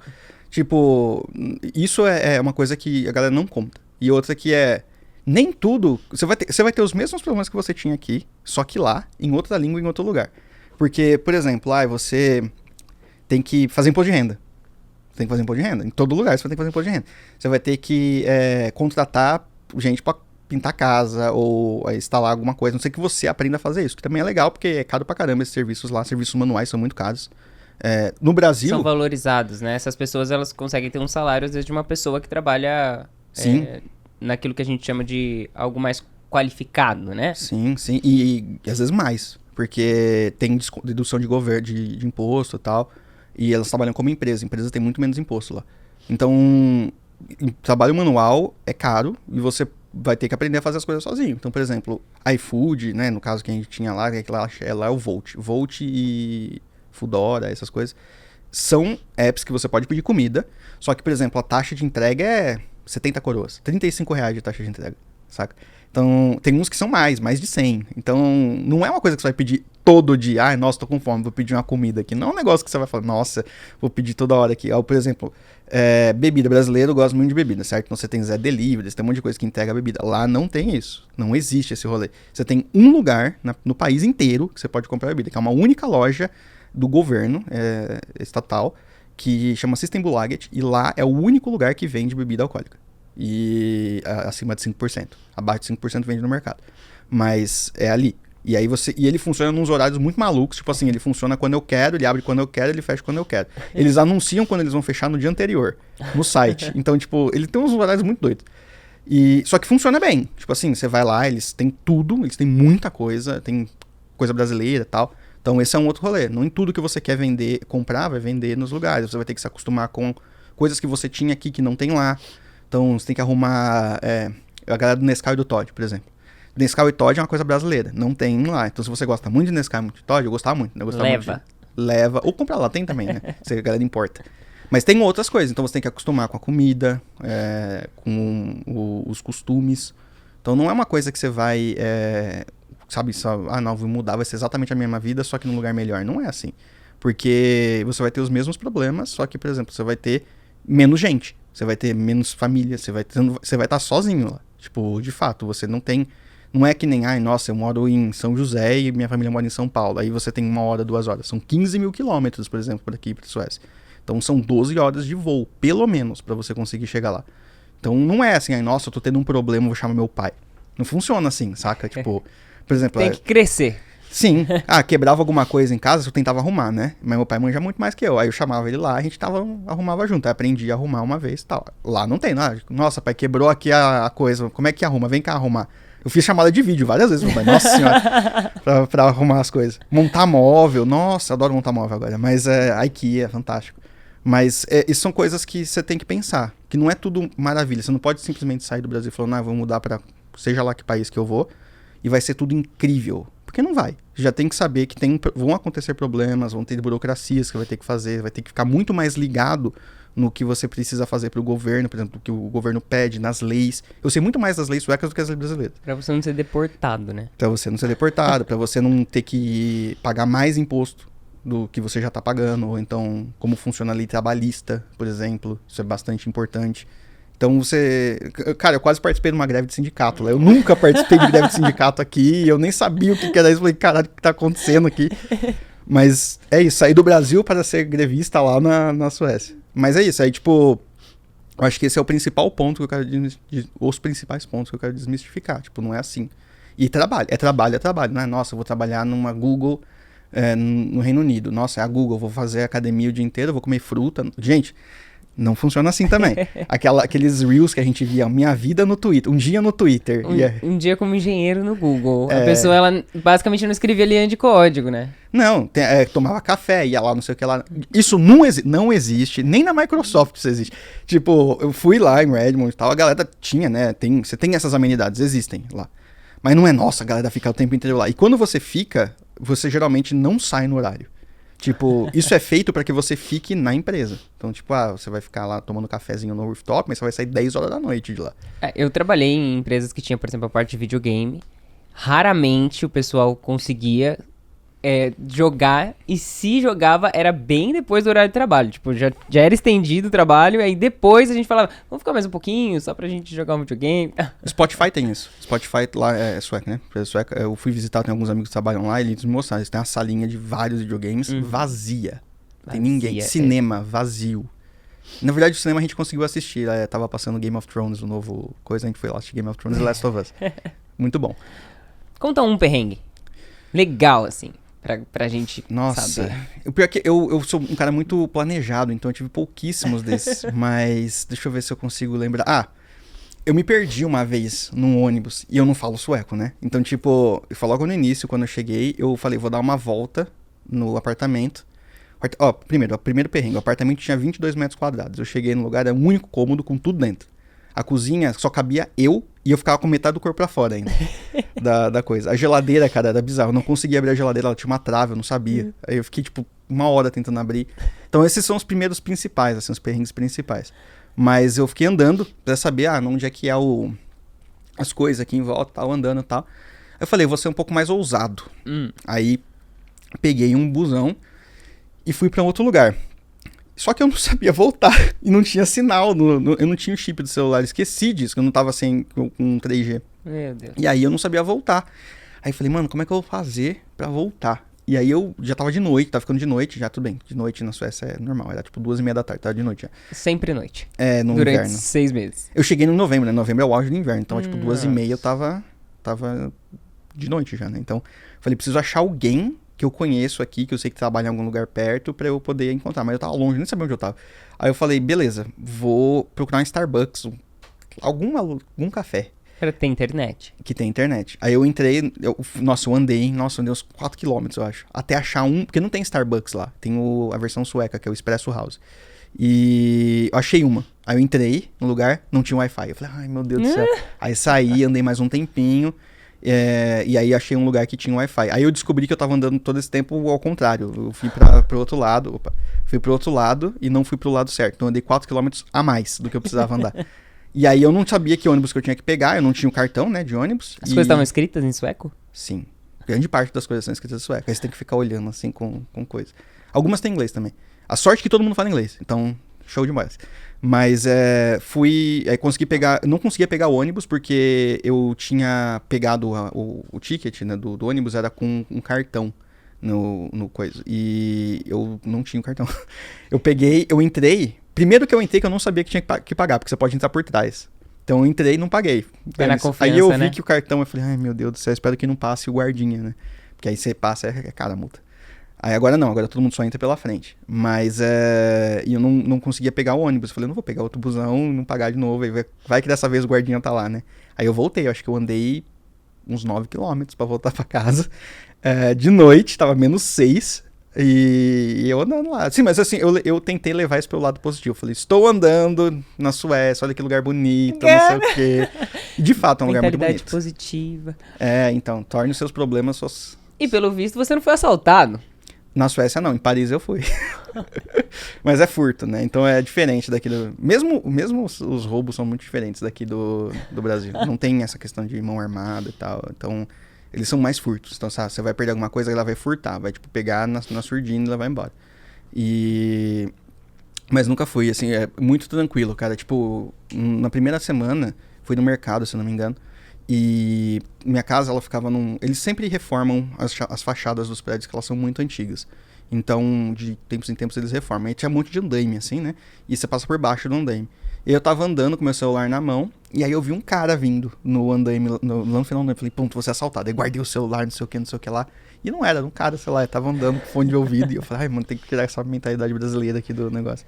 Aí hoje eu já tomo cuidado quando eu venho pra cá, porque eu tenho certeza que eu perdi Você perdeu o sensor aranha. o sensor de assalto. Bem que eu não tive, né? Porque eu fui assaltado 5 vezes, puta merda, tava falhando já.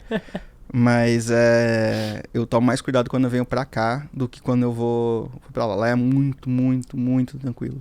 Excelente. Ó, já estamos aqui nos encaminhando para os minutos finais. Eu tenho algumas perguntinhas para você responder de maneira mais objetiva que você conseguir, tá? A primeira é: qual conselho você daria para quem quer alcançar o mercado internacional? Se você pudesse escolher um único conselho, que eu imagino que você tenha muitos. Eu tenho 2, na verdade. Um é, primeiro, vai atrás. Se você não for, o mercado internacional não vai vir até você. Então, né, não é isso. Você tem que mandar, se mostre no mercado. Seja com artigos, seja... Quem Deixando não é visto, seu não LinkedIn prontinho ali. Que foi o que aconteceu com você, né? Quem não é visto não é lembrado. Tenho quase certeza que foi por causa dos artigos que eu publicava, das coisas que eu publicava, da minha presença nesses lugares. E o segundo é que tenha inglês. Inglês é importante. Inglês funciona e é uma coisa que você precisa ter para sair no mercado internacional. Não adianta você começar a fazer um mercado internacional e trabalhar lá fora se você não sabe falar o que os caras estão falando. Você não vai conseguir se comunicar. Não importa, não precisa ser perfeito. Uhum. Só fale, entendeu? Excelente. Nessa sua experiência internacional, algo que você teve que aprender na raça que ninguém te contou e que você acredita que é bem útil contar pra galera? Deixa eu ver. Como você... Gestão financeira. Porque qual que é o grande rolê? No Brasil a gente está acostumado com moeda. Se bem que você vai, por exemplo, do Brasil para os Estados Unidos ou para Londres, tal, o euro, a escala é a mesma. Mas na Suécia é tipo cruzeiros, né? Então é tipo vezes 1000 as coisas. Então não tem centavos. Isso confunde demais a sua cabeça. Porque você vê tipo 3.000 coroas. Você não sabe se é caro, se é barato. 100 coroas, você não sabe se é caro, se é barato. Isso nos primeiros meses vai ser uma desgraça. Porque você vai ter que saber o quanto que você vai gastar, o quanto que você pode gastar, o quanto que é caro, o quanto que é barato, o quanto que não é, quanto que você recebe, quanto que é um salário. Então pesquisa bem a questão financeira de como que você vai viver lá. Quanto é um aluguel, porque antes de ir, tem que saber quanto é um aluguel, como que você vai quando você vai pagar mais ou menos. Tem um site muito bom que chama Numbeo, que mostra isso. Mas eu acho que é isso, uma coisa que eu tive que aprender na raça. Eu já tinha um controle financeiro legal aqui, mas eu tive que reaprender tudo lá. Porque é completamente diferente. Excelente. Qual que é a maior dificuldade que você teve nesses anos que você está lá, vivendo fora do país? Bom, no meu caso foi mais socialização, né? Eu não tenho, nem aqui eu saio muito assim, então achar mais pessoas foi mais difícil. Agora tá mais tranquilo e tal, mas se você é uma pessoa extrovertida não vai ter muito problema com isso, né, no geral. Agora, uma outra coisa que eu tive muita dificuldade foi com comida. Comida é um negócio complicado. Se você não gosta de muita coisa, tipo, se você tem restrições, não vai ser todo lugar que você vai conseguir comer. Tipo, na Suécia sim, porque se você é vegetariano, todo restaurante é vegetariano lá. Todos eles. Não tem, é um paraíso pra quem é vegetariano, vegano. Eles têm muitas coisas diferentes, assim. Mas tô falando em questão do gosto mesmo, das coisas que você gosta da comida, porque não vou dizer que a comida da Suécia é muito boa, assim. Tem alguns pratos legais, muito gostosos, mas outros são bem ruins. Então acho que a comida é uma coisa complicada, assim, que é difícil você se acostumar. E a outra que é difícil é achar moradia, né? Achar moradia, sim. Mas esse é um dado na Europa, todos os países, não é só a Suécia.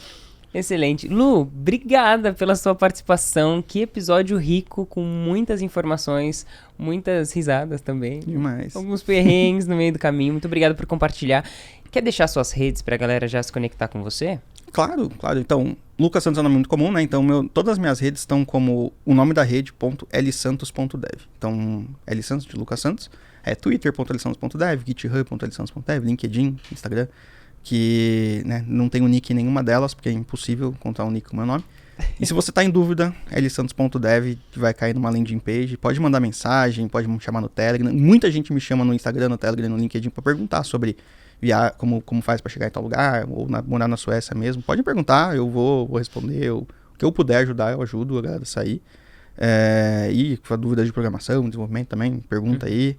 E vamos que vamos, eu adoro receber essas coisas. Excelente. No final das contas, valeu a pena? Muito, valeu muito a pena. Principalmente porque agora eu tenho um balanço, né, vida, trabalho muito melhor, por exemplo. Consigo dar mais atenção tanto pro trabalho quanto pro meu curso TypeScript. Que nem falei do curso TypeScript aqui, né, mas tem o curso TypeScript lá que vocês vão ver também.